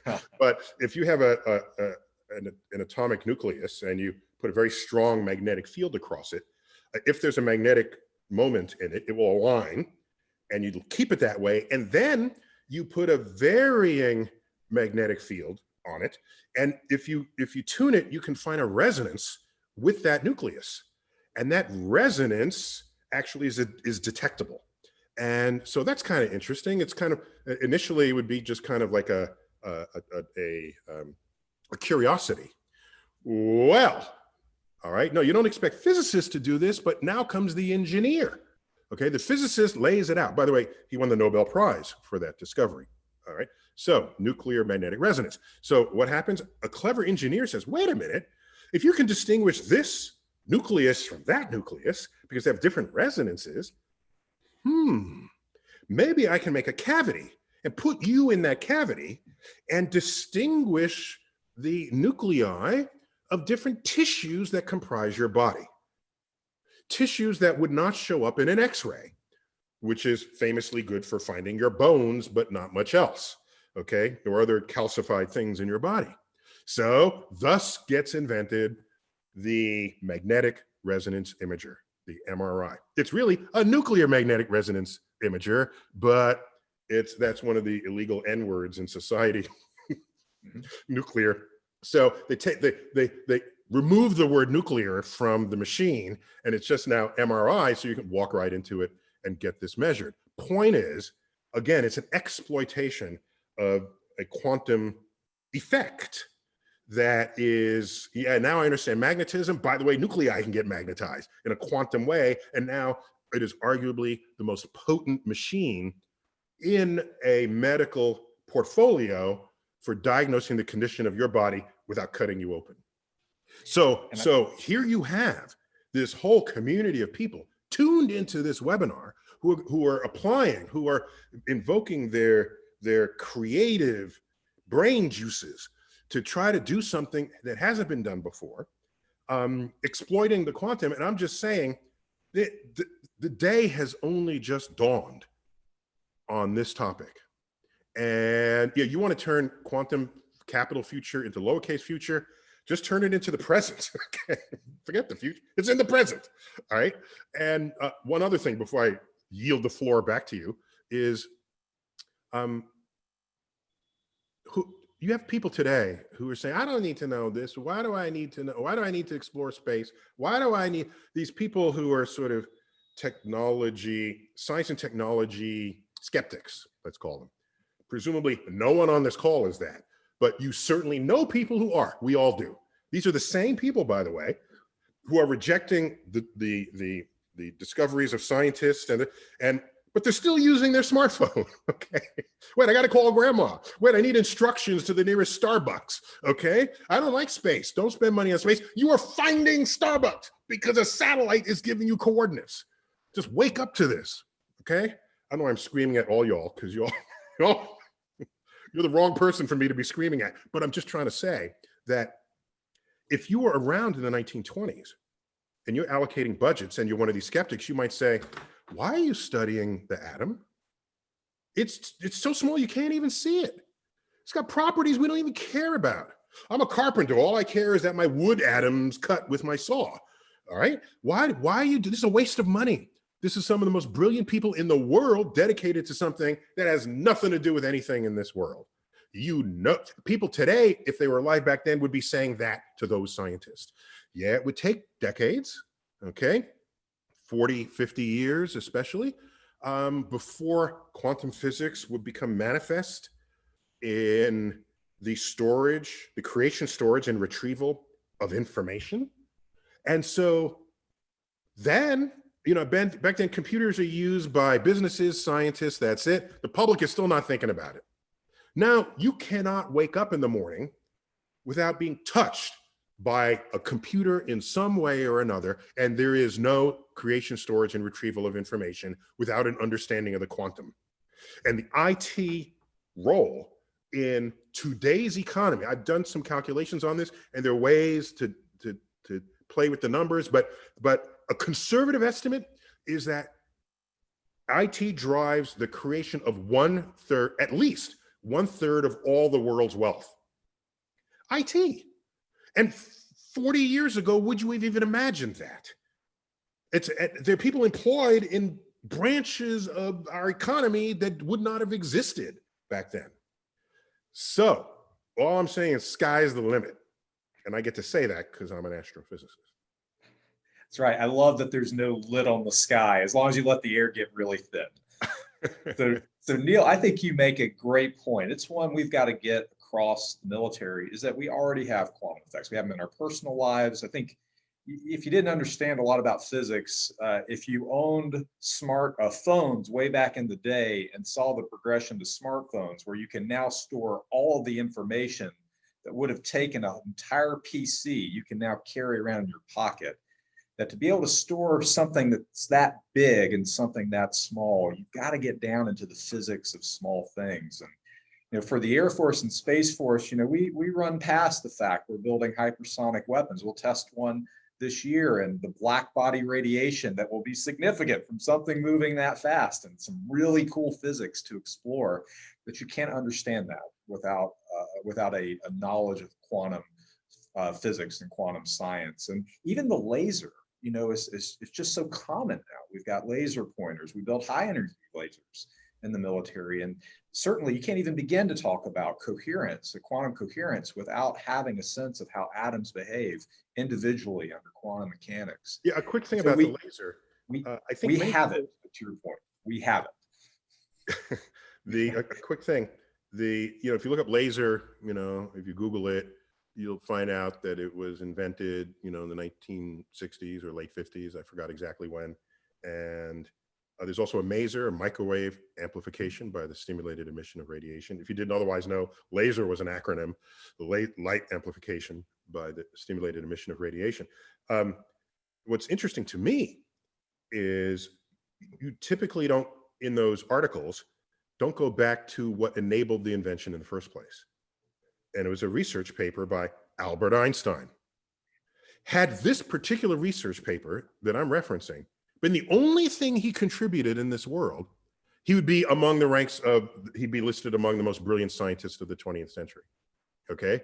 He wrote a paper, I forgot the exact title. It's something on the stimulated emission of radiation. Okay.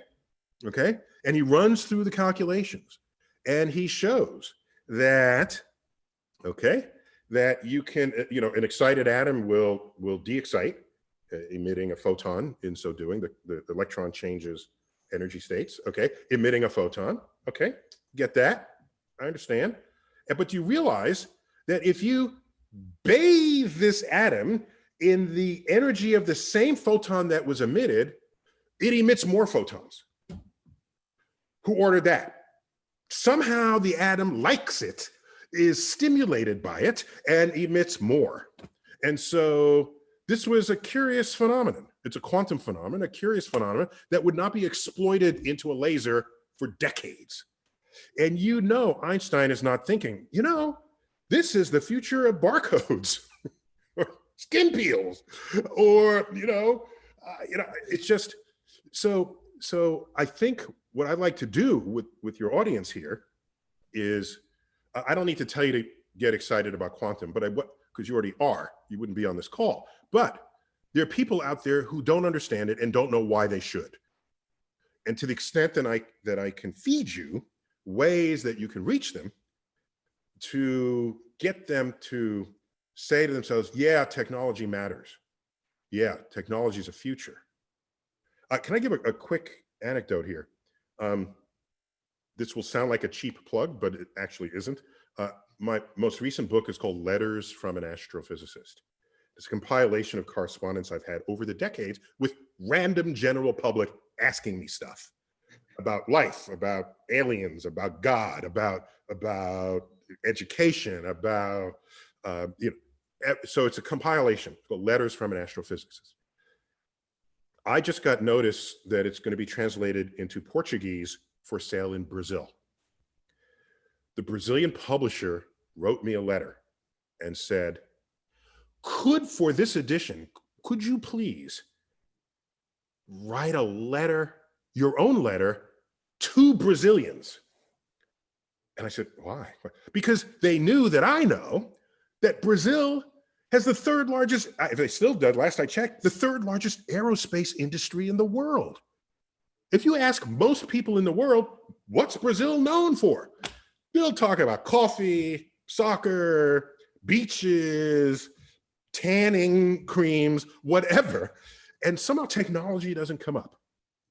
Meanwhile, there's a shift in their politics and in their government and in their ways where science is being less valued compared with other things that have immediate gratification. So they see this as an opportunity to get me to say something to the country, to say, look, you already have this. Embraer, you know, you already got something going here, all right? And if you want to be a part of the future, if you want to be a player in the future, you've got to continue to invest in that way. Otherwise, the world will leave you behind. I'm ready to write that letter. I'm going to write it this weekend, in fact. So other countries are thinking about this. Oh, and by the way, you talk about quantum in the military. You know, you like to know that the military is ahead of whatever you're doing. Otherwise, you know, what are we paying for? You guys got all the deep pockets here. Wait a second. No tough questions here, Neil. I just remember, you know, when the fastest computer in the world was a thing that would make headlines. It doesn't much make headlines anymore, but the fastest computer in the world was always in the military. Cray computer, Cray XMP, military bought the first one off the assembly line. And so now you don't hear much of that. We know the frontier of that is going to be quantum computing. Personally, I think some of it is oversold in terms of what it would be able to do. Add that to, for example,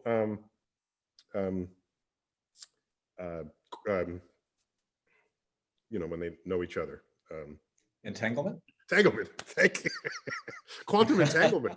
Hey, we're ready for charades. Charade. Yeah, I worked, right? It succeeded.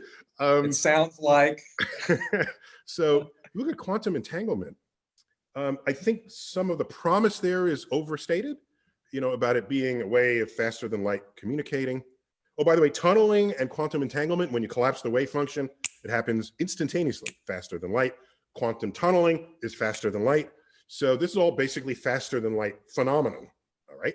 So there are people very excited about possibly exploiting this. I think, I don't mind people sort of overthinking it, because then you want to go where you've never been before, even if you have to pull back. But all I can say is, if you look at quantum entanglement and say, where are all the records being set and who's doing all the research, the United States does not show up. So maybe we are doing all that research and it's all classified and it's not getting published, or we are stuck at the table and everybody else is in the lab. Okay, China has the record for the longest distance between two entangled particles. It's 1,200 kilometers, the width of China, beamed by two coherent particles that came down from a satellite. Okay, so they got a whole branch working on this. Do we? If we do, it's top secret and nobody knows about it. But I don't, sorry, Will Roper, I don't have that much confidence. Other than what you're trying to do for the military, I don't have the confidence that I can sit quietly at night knowing we got top people working on stuff that needs to be worked on. Just look around the world and you see where everyone else is putting their resources, and that's a sign. And by the way, again, I'm talking too much here, but I just want you to, I don't know what the people dialing in from all around the world. Let me just say something about the United States of America, okay? Our self-image is one where, oh, we're leaders and we're this and we're that. And it's because we've actually sort of readjusted the arc of history so that we feel comfortable saying that. But let's take a look at space for a moment, okay? Here's what happened, all right? Russia puts up Sputnik, it's USSR, puts up Sputnik. First artificial satellite in space. We freak out, okay? We create NASA a year and a day later, okay? All right, what else happens? Russia puts up the first non-human animal, Laika, okay, the dog. Russia puts up the first human. Russia puts up the first woman. Russia puts up the first dark-skinned person. It was a Cuban, okay? Russia puts up the first space station. Russia makes the first docking. Russia does all of this, okay? We put someone on the moon and we say, we win. Okay, so what I want to impress upon you is, yeah, we, as a country, we can get anything done we want. But my read of history tells me that we do so reactively rather than proactively. Okay? We're really good saying, uh-oh, I have to catch up. Really good at that because we're embarrassed. All right? So somewhere in there, somebody's got to turn that into things we do that are proactive. That's how you truly lead the world. Neil, my hope is, I think you made a great point. I hope is by doing events like this Quantum Accelerator, just pushing $1 million into basic research, that we are being proactive, but I would say we're being proactive in our reactive response. and that arc of history, proactively reactive. That's what you're saying. Meaning we are just so accustomed to being reactive. This is actually closer to the proactive side scale. We're not waiting for something to be on fire before we send in the team to put it out. Okay, I'll agree with you there. You're being proactively reactive. Yes. It's like a Led Zeppelin. It's just wonderful to have those oxymorons in our language. But the loss of the Soviet Union. Wait, you can't let that go. Hold on. So the group Led Zeppelin, when they first performed, there's a lot of screaming in their songs back when screaming was uncommon. Now it's everybody does it. And the music was not like listening to the Kingston Trio. It was hard to listen to for early people. And it then brought everyone else to it and it became norm. And now it's in the canon of classic rock. When they were first heard, was it by an agent or by a record producer? They said, this music is terrible. If we published it, it would sink like a Led Zeppelin. So they said, we'll call ourselves that. So there you have it. So I didn't want that to go by unless people didn't know that little bit of history there. No, I think all transformative music is universally hated by the status quo at its time. Yeah, that's the force that transforms everyone and brings them to it. And then when their kids love it, right, then it becomes the next thing. But, for kids growing up today, just thinking back to what it would have been like to have the Soviet Union as a strategic competitor, that is ancient history. For people joining the Air Force and Space Force now, this sense of we're in a competition and it's not clear who's going to win is a foreign idea because of what you just discussed. We presume that we're going to be ahead and leading and dominant. And today's world, that is not a fait accompli. Yeah, just to put that I think the military really lost something when the Soviet Union collapsed. We lost the need to compete in all domains, including fundamental science. And so fortunately, we're now feeling, we're now feeling that we really need to compete. And there are many nations like China that you mentioned. It's not clear what our relationship will be long-term, but we can't assume the best. We have to plan for the worst, and we can hope for the best, but we can't assume it. And science is an area of competition, and the military can actually play a really valuable role, which is what we're trying to do here. I think what hurt us was that quantum effects like the laser and black body radiation and medical, they actually got bypassed when the impact of the quantum computer on breaking encryption was first raised. This idea that a quantum computer could take all of the trusted communications that the military has and just open them to an adversary that could process with a quantum computer, something that all the computers in the world would take longer than, the whole history of humanity to churn through. That was a scary thought.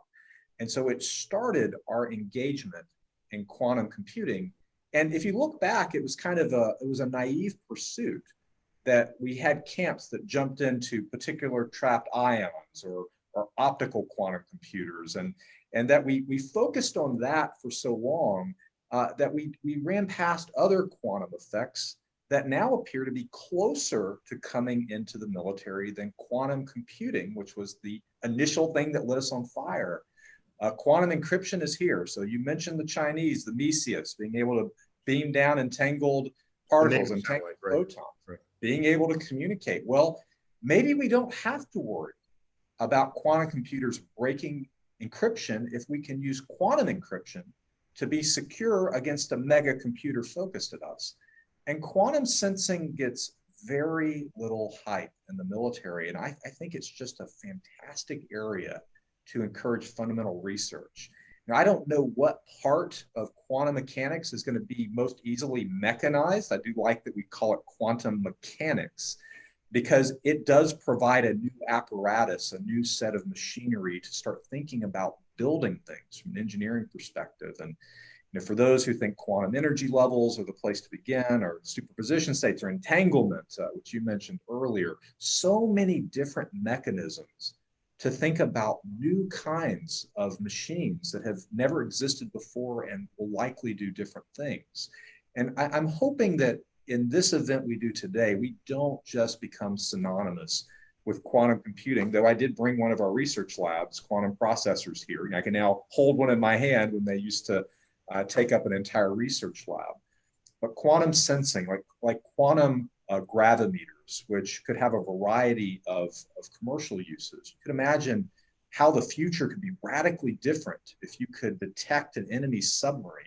It's a big, heavy thing that is below, or how having, say, quantum metrology on a chip, being able to do things we currently do with GPS to navigate. You mentioned going to Starbucks using GPS satellites. Just a small number of Space Force operators operating that constellation. I don't think many people know the military provides that as a free service. And yes, we do have to take into account general relativity to keep the GPS constellation operating with all the leap seconds and small changes that that sidereal time just doesn't really jive with the way the world really wants to turn versus how atoms actually emit radiation. So we're already leveraging physics that in the 1920s was so far, and it's now common and mechanized, and quantum isn't to the same degree. And so what I'm hoping that we will do is kind of come back and baseline the military and say, do we have to worry about quantum computing? Yes, we do. There's no telling what they could do, but I'm in your camp. It's not clear to me that a quantum computer is going to be doing better cat videos on a phone anytime soon. But as leading researchers can determine how to write code, computer code, using quantum mechanical language, superposition states, other things, so that a process in the end generates information that is actionable by a military or anyone. Until that's commonplace, there are other things to explore. And I'm curious, out of all of those things, so quantum computing, quantum sensing, quantum encryption, where do you see the application to military problems? And if you were going to place a bet, what would you bet on first for giving us that next quantum effect that we leverage? So a couple of things. First, I never pretended to be, see the future. And I have very good evidence why you should never trust me for seeing the future. I'm old enough to remember Star Trek in first run in the 1960s. And there they were with these warp drives and photon torpedoes. And I said, yeah, that's the future. Yeah, yeah. And they had this box in the wall where you put food in it, and seconds later it comes out hot. Yeah, I can, maybe that could happen. I'm saying all of this. And then there they are walking up to doors that automatically open and close. And I say, how does the door know? That'll never happen. So there I am, embracing photon torpedoes and not even imagining that a door could know that you're walking. People don't know. There was a day where you actually had to open all your own doors, right? And then they got a little clever and they had a pressure pad. You step on that and that would open it. But now, okay, I'm just saying, I don't trust any of my predictions. What I will do, I do a lot of reading of history, however, and I want to give a historical example by just by analogy. Are you familiar with the great manure catastrophe? Have you ever heard of that? I haven't, but I do work in a government apparatus that often generates them. Okay, fine. We'll see if you still have your job tomorrow after this. So Manhattan, where I live, it's an island connected by many tunnels and bridges to the rest of the world. It's not very large. It's about 13 miles long and about 3 miles wide. So it's a long, skinny island. You go back 120 years, there were horses that took you everywhere. You either walked or you hired a cab, which was a horse-drawn cab. Okay. There's not only that, all supplies. You know, it's a mercantile mecca. Okay, so horses are pulling everything. All right, horses pull the fire engines. Horses, so horses are everywhere, and they're pooping everywhere. So there is manure everywhere in the streets, and it's attracting flies, and it's a sanitation problem. And so the local government saying, how are we going to fix this? Well, maybe we can get the chemists to work on and the biologists to work on a feed where they don't have to poop as much, where they process it more into their metabolism. Okay, that might have helped. How about this other thing that makes it less interesting to flies? Because flies became the secondary health problem. So all this research is going on. And by the way, they ran the calculation and they said, if the population of Manhattan goes up and the manure continues to grow, because there was a system of removal. You take it from here and you put it over there, where then big trucks, horse-drawn trucks, would then load it up and then take it out of the borough, okay? But what happened was people did the calculation and they said there's a limit beyond which the effort to remove the manure requires as many horses as the manure that's getting laid down in the street. So it's called the Great Manure Catastrophe. And there's all these people working on that problem. And you know what solved the problem? The car, the internal combustion engine car. My point is, you can become so focused on a problem that you are blind to other solutions that are vast. Of course, car had its own issues, okay, including safety before we had stoplights and then pollution and all the rest of that. But that solved the manure problem without ever having to think about manure. And the manure was not what motivated Carl Benz for perfecting the internal combustion engine, okay? So as you approach these problems, stay broad, because maybe some other solution to another problem renders your entire exercise obsolete. There's everybody trying to solve the encryption problem. What's the acronym? The 3-letter abbreviation, the AES encryption or RSA encryption? RSA encryption, okay. So that's the gold standard, okay? We use it because we don't know how to decrypt it in a timeline of civilization. Does that mean that's the only encryption out there? It's the best one we know of now. Maybe to work on a different encryption, okay? That does not then lend itself to the quantum solution that will perhaps come down the pike one day, all right? Is that the only way you're gonna move information back and forth? Find another way to do it. Rendering the interception of information obsolete. Maybe there's so I'm just saying, stay wide open. By the way, contests such as this that you're sponsoring here are just that sort of thing. You're crowdsourcing innovation.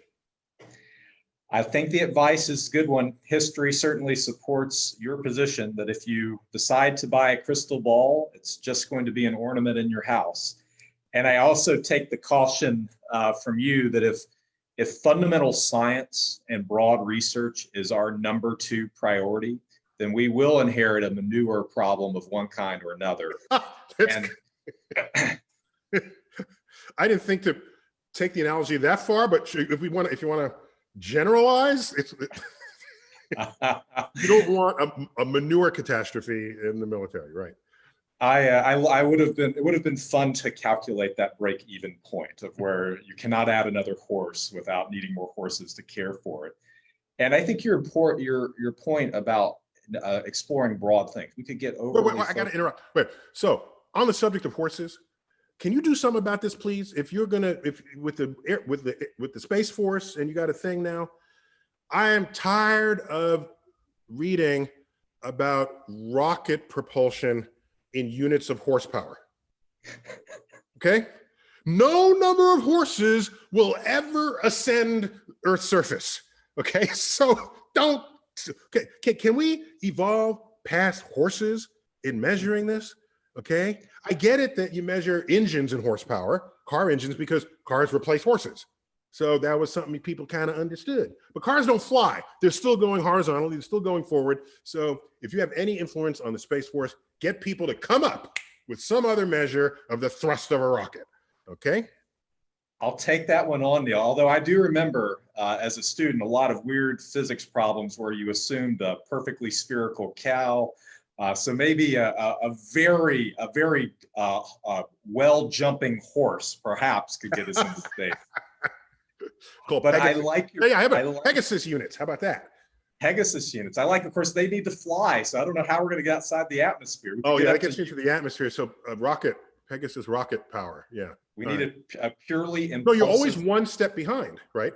So units of flying then inform the units of space. See, as units of horses inform the units of cars. By the way, we had the same problem challenge with nuclear power. How do you tell someone what is the energy of this bomb? Well, they give it in terms of TNT, right? And now you got million tons of TNT, and the units just, they lose their relevance to the magnitude of what is going on at hand. We could, I mean, you know, since a horse can't get into space, if we could use manure units, because you could burn it, turn it into energy, right? Oh. We'd keep it all in the family that way. So horses can still look with pride on how they influence civilization. Yes, they're the actual propulsion on land, and they're generating the fuel for air and space. There you go. There you go. I have one more historical point I just want to leave you guys with. It has to do with the Industrial Revolution. So we think of it as this great time, or, you know, you read the history books, and we're still a little bit of it, but it's mostly an information revolution, of course. The Industrial Revolution, most people, I don't think much about what enabled it.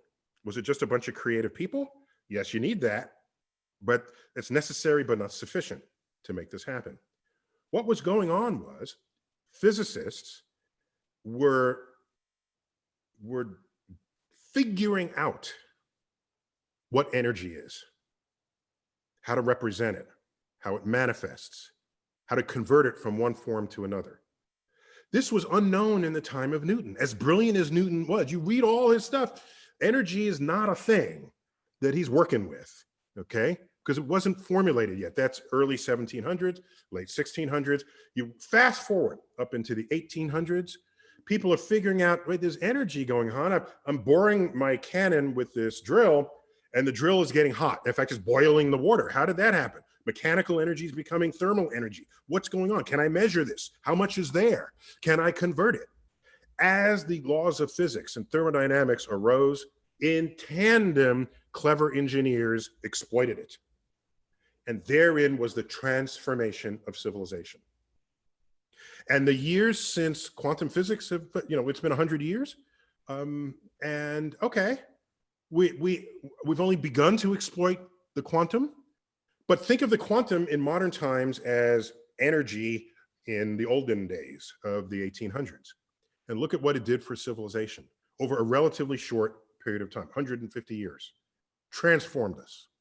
So think of us at the birth of a revolution, of our understanding of, by the way, and a caution here, it's a fun caution, a caution nonetheless, the Industrial Revolution was still based on classical physics, still based on physics that you had some intuition of how it would work. Quantum physics, you can't just sit in an armchair and take your life experience and come up with a discovery, because your life experience is irrelevant. Leave it, check it at the coat check, okay? And walk in afresh. You know what you can do? Imagine that the value of Planck's constant is 1 billion times larger than it currently is. Then put yourself in that world. If you walk through a doorway, you would diffract. Okay? There'd be fun things happen. Okay? In fact, somebody invented quantum chess. Okay, look it up online. You all probably know this. Quantum chess. And you can't actually physically build that board because it involves superpositions of states of the pieces that you're moving. And so each piece has a binary manifestation, but of two different pieces, but you don't know it until you touch it. Then its wave function collapses.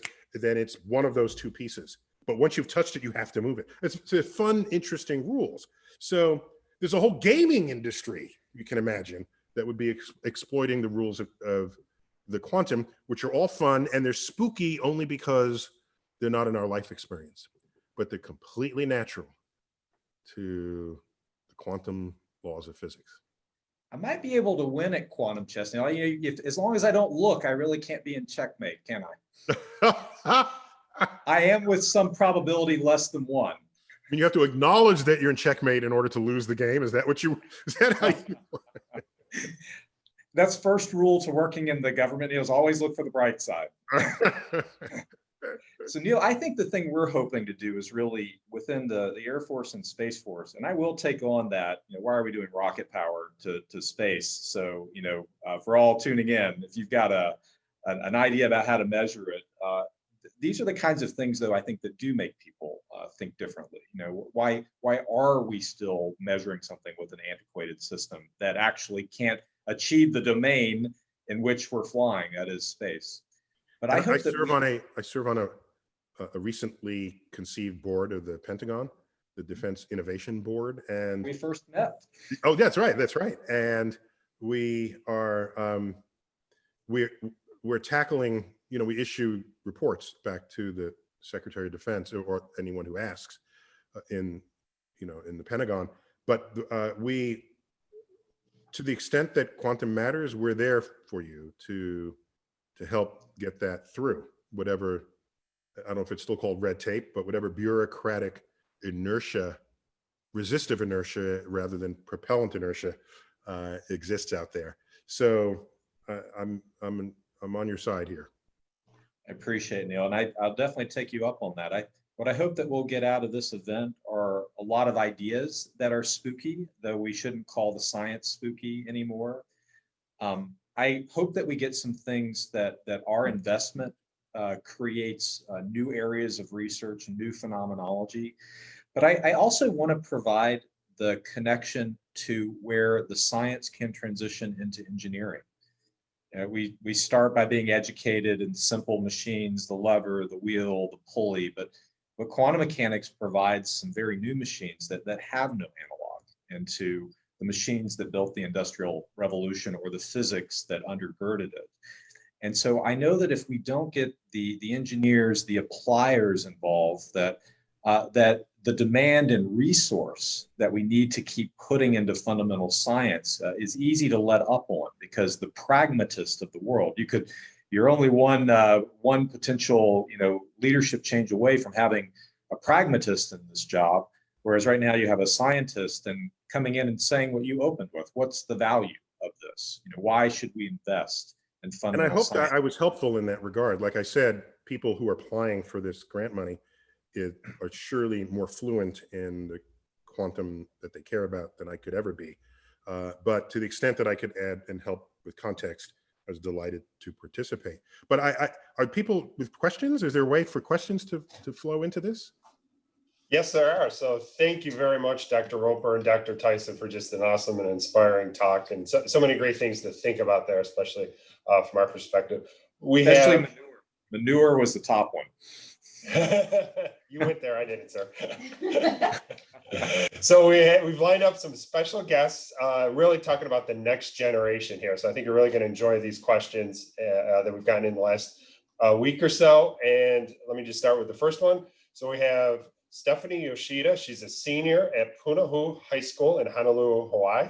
Over the past 3 years, she has been conducting astronomical research on exoplanets, using data from systems such as Kepler, K2, and TESS under the guidance of Dr. Sam Grunblatt. But get this, her work on white dwarf exoplanets has garnered her numerous accolades, such as second place at the Intel International Science and Engineering Fair in Physics and Astronomy category, and second place at the National Junior Science and Humanities Symposium, both in 2019. She intends on pursuing a degree in astronomy or astrophysics in college, where she hopes to keep doing what she's most passionate about, and that's research. Stephanie. Hi. So my research revolves around finding exoplanets, and as a result, I'm curious about possible extraterrestrial life. And so with humans sending out interstellar messages over the past 5 decades, do you think that mysterious radio signals received by us could indicate possible communication from another life form in the near future? In addition to this, how could accelerating technology help humans find an exoplanet with life? Excellent. So first, congratulations on your arc of life there. You don't need any help from me, clearly, because you're already in the rocket and the engines are ignited. With regard, let me start your last question first.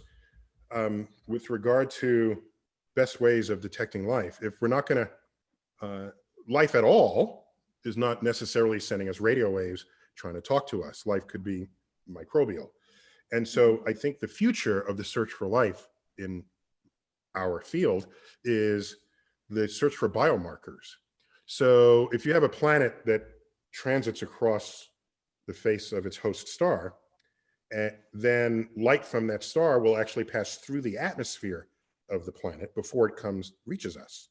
Of course, that signal will be completely dominated by the star itself, but there will be some absorption features that go on here that you can say, oh my gosh, I have found a spectral feature that we know can't exist in the surface of the star because it's too hot.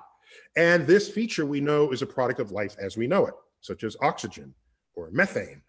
So the astrobiologists are today making a list of things for the spectroscopists to look for, which, if it's in the atmosphere, would be strong indication that something biological is going on the surface. And it reminds me back when I was watching those Star Trek episodes. You ever notice in Star Trek, they never wear spacesuits? You ever think about that? They just beam down to a planet. Now so how does that work? They find a planet that oxygen, nitrogen, atmosphere, captain. Okay, let's just beam down. And it leaving you to think that you just look around until you find one of these planets and then you go there. No. If that planet has oxygen, it means it has life, okay? Because oxygen is highly reactive chemically, and it doesn't stay loose in an atmosphere long unless something is generating it actively. So unless there's some phenomenon that generates free oxygen and it's not biological that we don't yet know about, if you find a planet that has oxygen, you can go there and look for life. And if you're a betting person, that's if you to rank planets in sequence of which one you want to visit first, you go there first. That doesn't mean they have radio telescopes beaming to us, but it can mean there's some kind of process where oxygen is a byproduct of the metabolism, which is true, of course, for all plant life on Earth.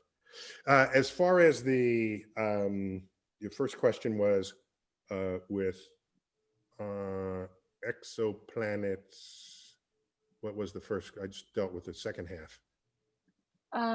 It was about mysterious radio signals being received by humans. So here's the thing. So it's cheaper to listen than it is to transmit. So, quote, listen. So we have some dedicated telescopes that are looking up in radio frequencies, studying as many frequencies as possible in the bandwidth that it's sensitive to, seeing if there's some kind of signal that repeats. All right, what good would it be for just one signal? You can't do anything with that. Let's hope that aliens who are intelligent, who have technology, think the same way we do, that you'd want to send something that we can then decode, right? So they're skeptics of this. It's a vast universe and we haven't looked very far, sure. But if you make a discovery there, it is a very high return on an investment that could even start out small. So if there's a budget, you should always, for me, you should always be allocating some percentage of it to make a discovery that could transform all of civilization, such as the discovery of intelligent life in the universe. So yeah, we're still listening. We haven't found anything that's the certain repeated signal, but we're looking. By the way, the more you look, the more exotic is the radio signal you might find, and it could be a natural phenomenon you've just never discovered yet. All right, that's what happened with the discovery of pulsars. we're looking around and this thing is flashing. Oops, I keep hitting my camera here. The thing is flashing light at us. We say, oh, whoa, this is a radio beacon. This is like a lighthouse sending us signals. Oh my gosh, little green men. Okay. And so there was a lot of excitement. So we figured out, no, it was a natural phenomenon. It was a rapidly rotating neutron star with a tipped magnetic field that was spinning out radio pulses. So just keep in mind that just because we don't know what it is, that if we discover something new and don't know what it is, the act of not knowing does not mean it is of alien origin. So anyway, good luck. Sometimes you need a little bit of that too, but we'll see you on the other side. Thank you. So we're cognizant of everyone's time, but we're hoping we have time for at least one more question, Dr. Let's do Tyson. one more and I'll just sort of speed up my answer to it. How about that? Okay, sounds great. Thank you. So we have a question from Laurel Violet White. Laurel is a senior undergraduate studying physics at Syracuse University, where she is both an astronaut scholar and Goldwater scholar, conducting gravitational wave research for the past 3 years. She plans to continue with astrophysics research in graduate school. Over to Laurel. Hello. Good morning, Dr. Tyson and Dr. Roper. It's been such a pleasure hearing you both speak. Dr. Tyson, I know you said you can't predict the future, but you were talking about all these like unexplained phenomena that we don't have any understanding of. And I was wondering if you know or have any ideas about what mysteries in science we might be able to solve with a quantum computer. Yeah, I mean, if you just follow the expectations, the arc of expectations for quantum computing, where there may be certain problems that are completely intractable by classical computing methods that become trivial for a quantum computer, I can be sort of non-imaginative here and say there are systems in the universe where we always have to make approximations, because if we gave the full hammer of what it is we're trying to simulate, it would just take too long. We have clusters of stars, have hundreds of thousands, and in some case, millions of stars, all of them moving simultaneously, everybody feeling each other's gravity, and every tiny movement of one changes the gravitational field of all the others, and they all respond into each other's gravitational field. Those stars were born, they're living out their lives, and they're dying. So we have the gravitational orbits, we have the of each star, we have the collective gravity, we have the stellar evolution calculations, we have all of this that's going on. We have orbit captures if they come too close. Some are spit out. We allow ourselves to make significant approximations on the belief that we're getting our insight into the larger system. So we can do it for 1,000 particles, but maybe not 1,000,000. Okay? If quantum computing allows us to do it for 1,000,000, is there something out there that has 10 million or 100 million or 1 billion? Galaxies have 100 billion stars, all in orbit, forming out of gas. Can we put all that on the computer and then evolve nature in exactly the way nature evolves, and not in some approximation limited by our hardware? If that's the case, then we will have complete knowledge of a system. And it may be, I'm just making this up now, because again, I thought doors would never open when you walk towards them. So here's something we don't really understand. And it's called emergence. Do you know about emergence? Emergence is, there's a pigeon walking around in the park, and it's pecking its head and it's looking for other pigeons, all they're doing their own thing. You could analyze every single molecule of that pigeon, okay? And you can get its metabolism and how it's worked and its evolutionary path. You can get all of that. But it's not going to predict the fact that when the pigeons decide to alight, to ascend from the ground, then they all flock together. How do they know to do that? Could you have figured that out by studying one pigeon? We don't know that. So this is an emergent behavior from the ensemble that is not evident from the individual. And this might be the key to consciousness. Is consciousness emergent? Okay? You can study the neurosynapses of brains and all of this. You say, oh, there's a chemical and it just went this way, and an electrochemical signal, and it does this, and it does this. And it says, can you judge from that this person is contemplating their future, contemplating their death, is studying the history and learn? Can you get that out of just studying the neurosynaptic transmissions in a brain? I don't know that you can, or I don't know that you can yet. It could be that there is a calculation that is still yet to be done, that is way more refined than anything a classical computer has done, that could give us insight into phenomenon that to this day remain a bit mysterious and intractable to our classical ways. So that's my answer for you. Thank you very much.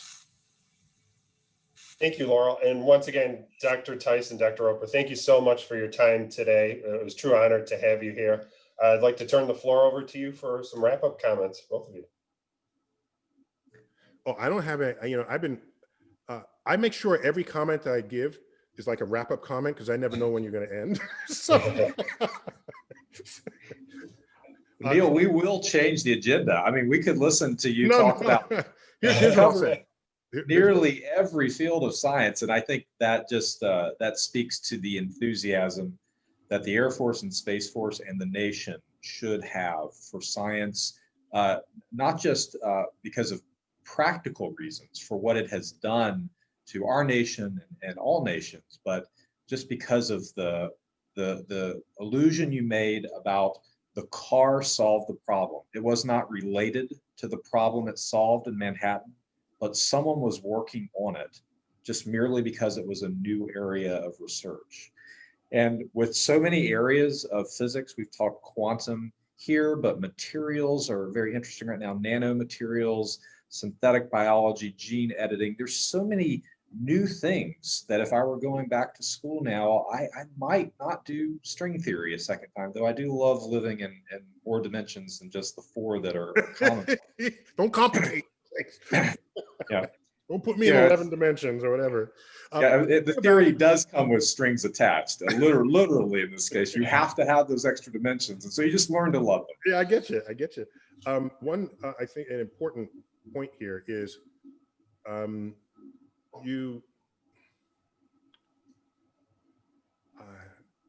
was making a really important point, and then it just escaped my head. See, it tunneled, Neil. It tunneled down in my head. Did it tunnel to you? You got the thought. I have not. I'm gonna. Let's see. What could Neil have been thinking about? I don't think I picked it really up. Good thought too. No, give me a quick second. Mechanical brain, Dr. Tyson. We have confirmed that here today. I think probably was it something on the lines that we shouldn't just invest because of practical reasons. That a problem that was the automobile solved a sanitation problem on Manhattan. It was being worked on for completely different reasons, but it came in and solved this problem out of left field. And we should always be working on anything that could be new and transformative, gene editing, synthetic biology, nanomaterials, and of course, quantum here today. Any of those could spark a new industrial revolution. So we can't be behind. I don't know which one it'll be. You triggered it back in me. What I was going to say. It's like a laser. I have stimulated. I have emitted the photon back. The wave function collapsed back in my head. So it's you mentioned material science. I just want to say that in my field, astrophysics, we get all the media attention. There's an eclipse, colliding black holes. We had the second student who asked a question specializing in gravitational waves. There was two huge, humongous black holes that collided and was reported, I think, yesterday. So there's all of this. We get headlines. Pluto gets demoted, whatever. There's an eclipse. We get this. The public doesn't see advances in other very important branches of science, some of which are slow, but they work their way into our lives, and you no longer even the moment of announcement isn't there because it happens slowly. For example, I'm old enough to remember, because I think I'm older than you, when anything made of plastic was cheap and it broke. If you bought somebody something made of plastic, that was the end of your relationship, okay? Over the years, plastic just got stronger and stronger and more durable. And then we came up with, transparent plastic, okay? Oh my gosh, you can see through it. These things nobody's thinking about today. But by the way, because it is so durable, it now never leaves the environment, right? So that brought its own problem with it.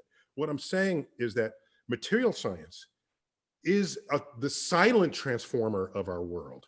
Because this stuff comes out, it gets picked up by engineers, and it becomes product, and all of a sudden you've got a really cool thing you're playing with at home, and you didn't even know it, that some clever engineers enabled it. And by the way, I want to repeat something you said earlier. It's not good enough just to solicit all this. You need to keep a conduit open between the science and the engineering applications to it, because the scientists are not going to come up with those solutions. The engineers are. Some will, but most won't. The engineers will. And that's got to stay open, and there's got to be a funding stream to allow it. Otherwise, no one's going to enter that conduit. And another thing, to echo what you'd said again, don't ever go up to a scientist and say, how will that ever improve my life? I mean, you could do that, but the scientists, if they're honest, most of the time will say, I have no idea. We get to say that all the time in astrophysics. There's nothing that's going to help put food on your plate. However, I will tell you, bringing this full circle, that my physics professor, Ed Purcell, who discovered nuclear magnetic resonance, you know what his first love is? Molecules in space. Space. All right. He was a part-time astrophysicist and he loved it. And for all you know, his enthusiasm for molecules is what got him to a place where he could say, here's a phenomenon, I think it works, it's nuclear magnetic resonance. So you never know what frontier of research will bring you either the next year, 10 years later, or 50 years later. So all I can do is just endorse whatever frontier research anybody is doing and put it out there. You might have to wait a half a century, but a clever engineer is going to come behind and transform the world, and as a minimum, transform the economy. And I'm going to get in my rocket ship that is going to be not in horsepower, but something different in future. And manure power. Let's get near the speed of light so we can come back and see what the world's like in 50 years. But yeah. Neil, I just want to, on behalf of the Air Force and Space Force, just thank you for so much of your time, your enthusiasm, for making science palpable, real, and important, and most importantly, infectious. And for everyone joining, if you are a researcher, thank you for being here. We are rooting for you. I hope you win. I hope that you bring in that next spooky effect that, that will eventually, hopefully, become commonplace for us, like the laser is today. For the students that are here, we really welcome you. We are excited about your interest in science, and the Air Force and Space Force are great places to be scientists. We really, really love technology and science in the service, and gauntlet's been laid. So we would like, by this event, that we will continue each year to bring a new quantum phenomena into the military. I don't care what it is. We just want to start making this new battleground of physics something that is as commonplace as the airplane and the satellite is today. So Neil, just want to end by just forget that here's an image. Just don't forget, there was a day when lasers were the size of laboratory rooms. Okay, if you went back then with your pocket laser and showed it to them, and they say, "Where'd you get that?" I said, "Oh, at the it was an impulse item at the checkout line at Kmart." Okay. I said, what the hell happened? Okay. That's how this works. Okay. That's all I'm saying. Neil, thank you again. And I'll turn back over to our research lab. Everyone keep looking up. Excellent. Everyone have a great event today. Thank you. Thank you so much once again, Dr. Tyson and Dr. Roper, for all your time today and this awesome talk and just inspiring conversation. Would so like to leave Dr. Tyson with is today was all about, and the past few days, our Innovare Advancement Center, and pushing science, pushing collaboration, and doing things differently in the Air Force. So we'd love to have Dr. Tyson visit us at some point. With that, we're on to our big moment now. It's now time to announce the winners of the $1 Million Quantum U Tech Accelerator. If you recall, we started with 243 submissions. We worked down to 36 pitches, and now we're down to the top 18 that are going to be announced today.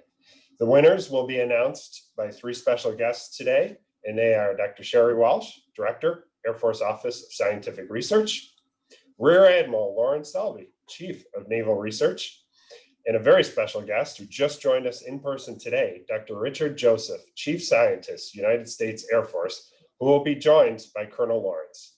So with that, I'll turn it over and I will head out.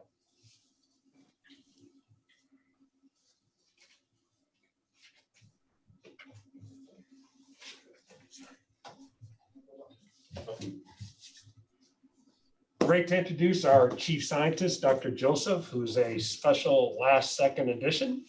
And we will be starting out with announcing the award winners.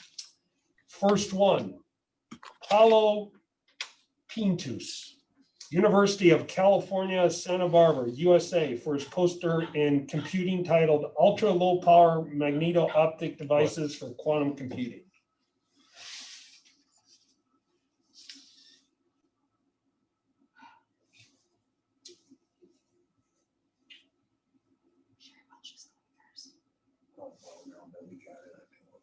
Okay, so next we have Brenton Plord, Syracuse University, United States, for his paper in communications titled Superconducting Metamaterial Ring Resonators. Okay, we have next Shyam Shankar, University of Texas, Austin, go Longhorns, USA, for his poster in computing titled Superconducting FET Microwave Amplifier for Qubit Readout. And next is David Simpson from the University of Melbourne, Australia, for his poster in sensing titled Towards Sub-Picotesla Quantum Diamond Magnetometers for Defense. It's hard after you take your mask off to say that. Okay, and then next we have Alp Sipahaji, University of California, Berkeley, US, for his poster in quantum and communications titled Quantum Memories for Superconducting Quantum Networks. And finally, we have Andrew White, University of Queensland, Australia, for his poster in computing titled Efficient Fast Photonic Integrated Circuits for Photonic Quantum Computing. Okay, so now over to Dr. Welsh. Great, good morning and good evening to everyone. So first of all, our guest speakers, woo, that was amazing. If that was not a shot of espresso, I don't know what is. I like the idea in the spirit of Dr. Tyson and Dr. Roper's conversations that we are exploring the unexplored areas that are underpinned by quantum. And with that, the next round of winners. John Bartholomew from the University of Sydney, Australia, for his poster in communications titled An Entangled Photon Pair Source for Hybrid Optical Microwave Quantum Networks. Next, Philippe Bouget from Institut d'Optique Graduate School, the French National Center for Scientific Research, France, for his poster in sensing titled Quantum Sensors for GPS Denied Navigation. Next is Fred Chong and Pranav Gokhale from University of Chicago, USA, for their poster in computing titled Corset Quantum Computing, Addressing Large Data Sets with Small Quantum Computers.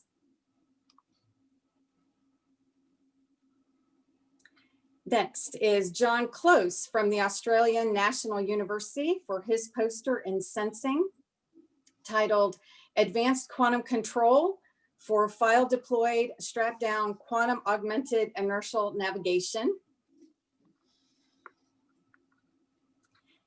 Next is Gurudev Dutt from the University of Pittsburgh, USA, for his poster in sensing titled Memory Enhanced Quantum Sensing for GPS Denied Navigation.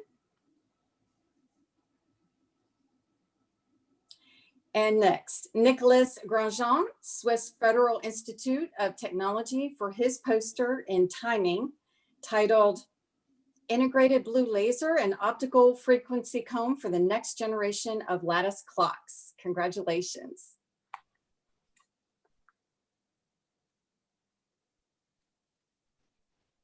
All right, I think it's over to me. So I'm Lawrence Selby, the Chief of Naval Research at the Navy's Office of Naval Research.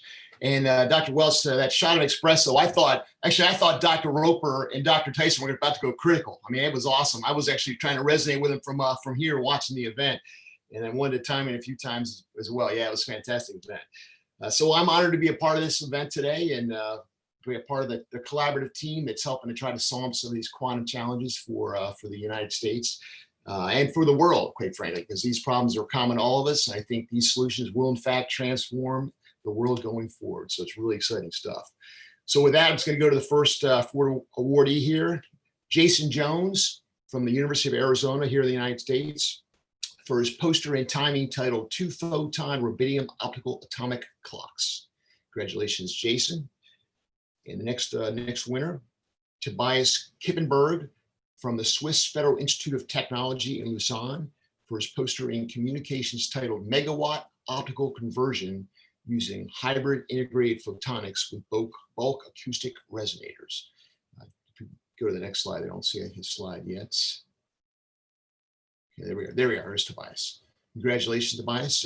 Lausanne, maybe at some point here in the future, I'll come over. I think Colonel Lawrence will join me to come over to see you at some point in the future to see how your work's doing. Fantastic.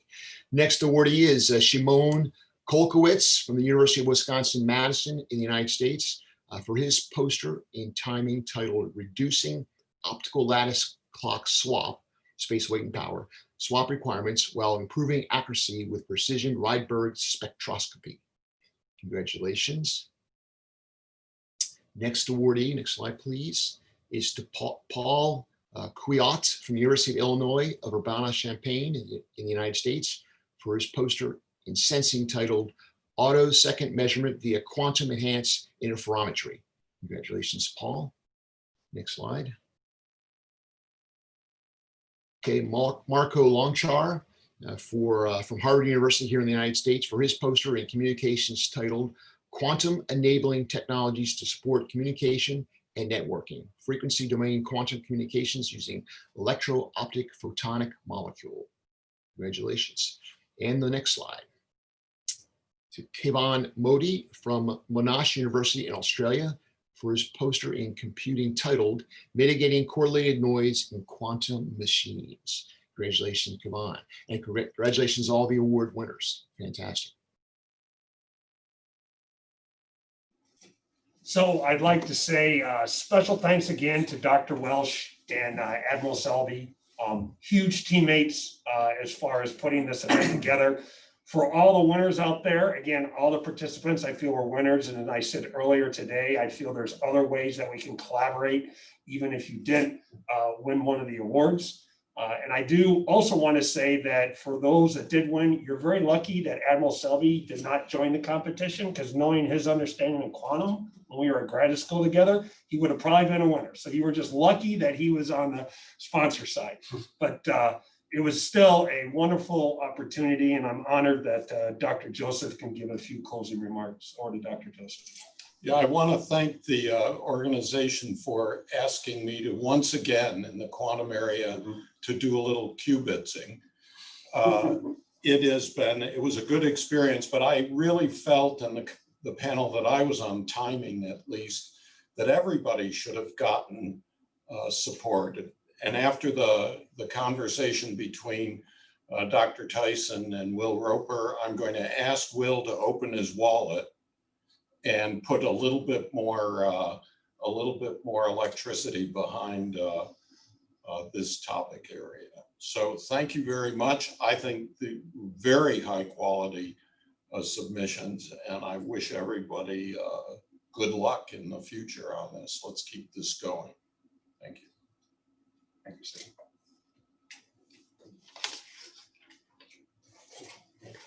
Thank you very much. Wow, what an awesome event, capped off by Dr. Tyson, Dr. Roper, and now hearing from Dr. Joseph, who's just been an amazing supporter for us at AFRL. And all we're doing, as he mentioned, he joined us last year and he joined us this week. So we're so fortunate to have him here in person. So it's been a whirlwind the past 3 days. And the information that has been shared has really excited us for the future. We can't wait to find ways to collaborate with you. And as we talked about earlier, as Delia and I talked about, partnering with us at Innovare Advancement Center. So we're serious about it, innovare.org. Reach out to us. If you weren't a winner, if you're looking to partner with us, not only in quantum, but other areas such as artificial intelligence, machine learning, cyber, communications, UAS, command and control, anything that really fits our mission space here in Rome and the Information Directorate, we would love to hear from you. So with that, we hope to joining us in person next year. We'll have QIS 3.0, and we'll be doing something. We tend to mix it up every year, so stay tuned as to what that will be. So we have a upcoming event slide that we'd like to just highlight some of the things coming up in the very near term as we move into the global launch of the Innovare Advancement Center. So that slide should be coming up, but first up will be Tech Warrior Cyber Ops. This is October 5th through the 9th. 5-day event that will present cyber challenges to a group of small businesses who will then be tasked to solve them. The goal is to identify technology that can solve challenges that are presented, such as in the areas of Internet of Things mapping and information transfer through public infrastructure.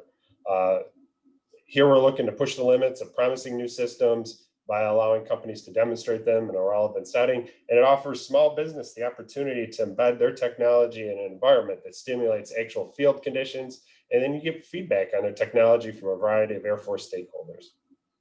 Next up in the quantum world is our Virtual Quantum Collider 2.0, December 1st and 2nd. This is a follow-on to our very successful Phase 1 event, where 35 companies were selected and awarded $150,000 5-month small business tech transfer Phase 1 contracts. Now we're at the point for Phase 2. So each awardee will document their findings in their reports, and a tech panel will select multiple candidates to move into the Phase 2 event. Those selected that compete will be then awarded a $1.5 million grant, or STTR, to continue the research and further advance quantum technologies across the areas we talked about this week: timing, sensing, computing, and communications. We anticipate $35 million will be awarded with that.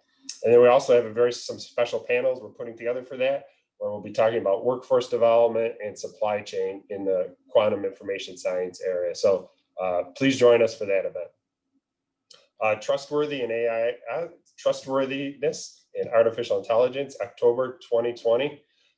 This event will be put on by AFRL in collaboration with SUNY, State University of New York, as well as the National Institute of Standards and Technology, to host this 3-day event beginning in October 2020. The series is designed to develop and execute a set of challenge problems and trustworthy AI with a special focus on dynamic autonomous systems that learn and adapt based on changing external stimuli.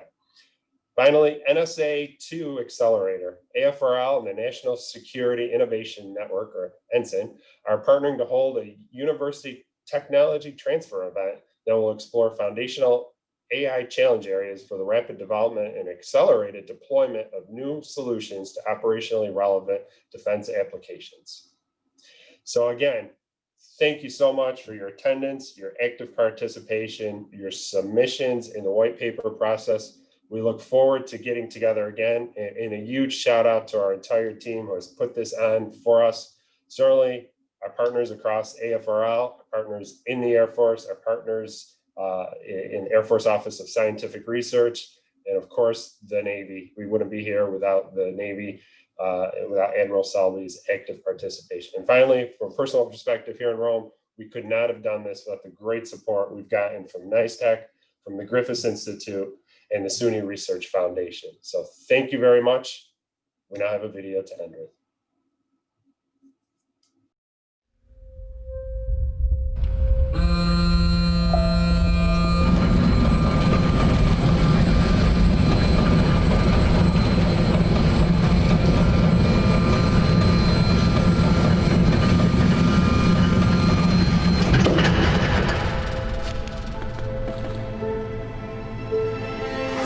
I'm proud to be part of this outstanding coalition of academic, industry, and government partners working together to leverage critical investments and resources towards groundbreaking research and innovation at Innovare Advancement Center.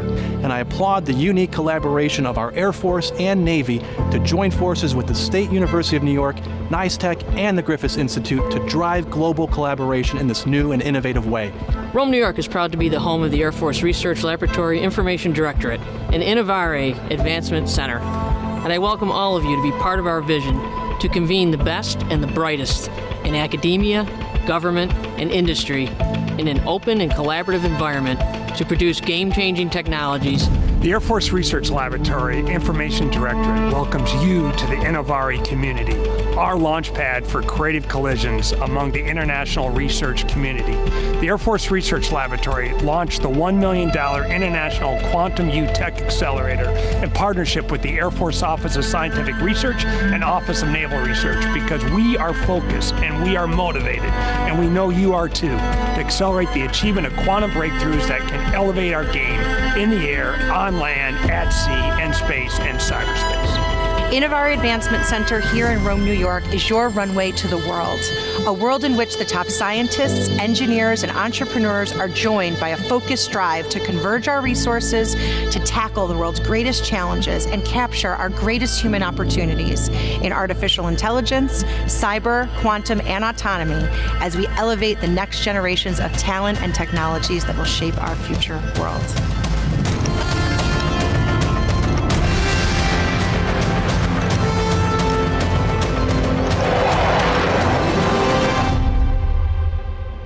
All quantum roads lead to Rome.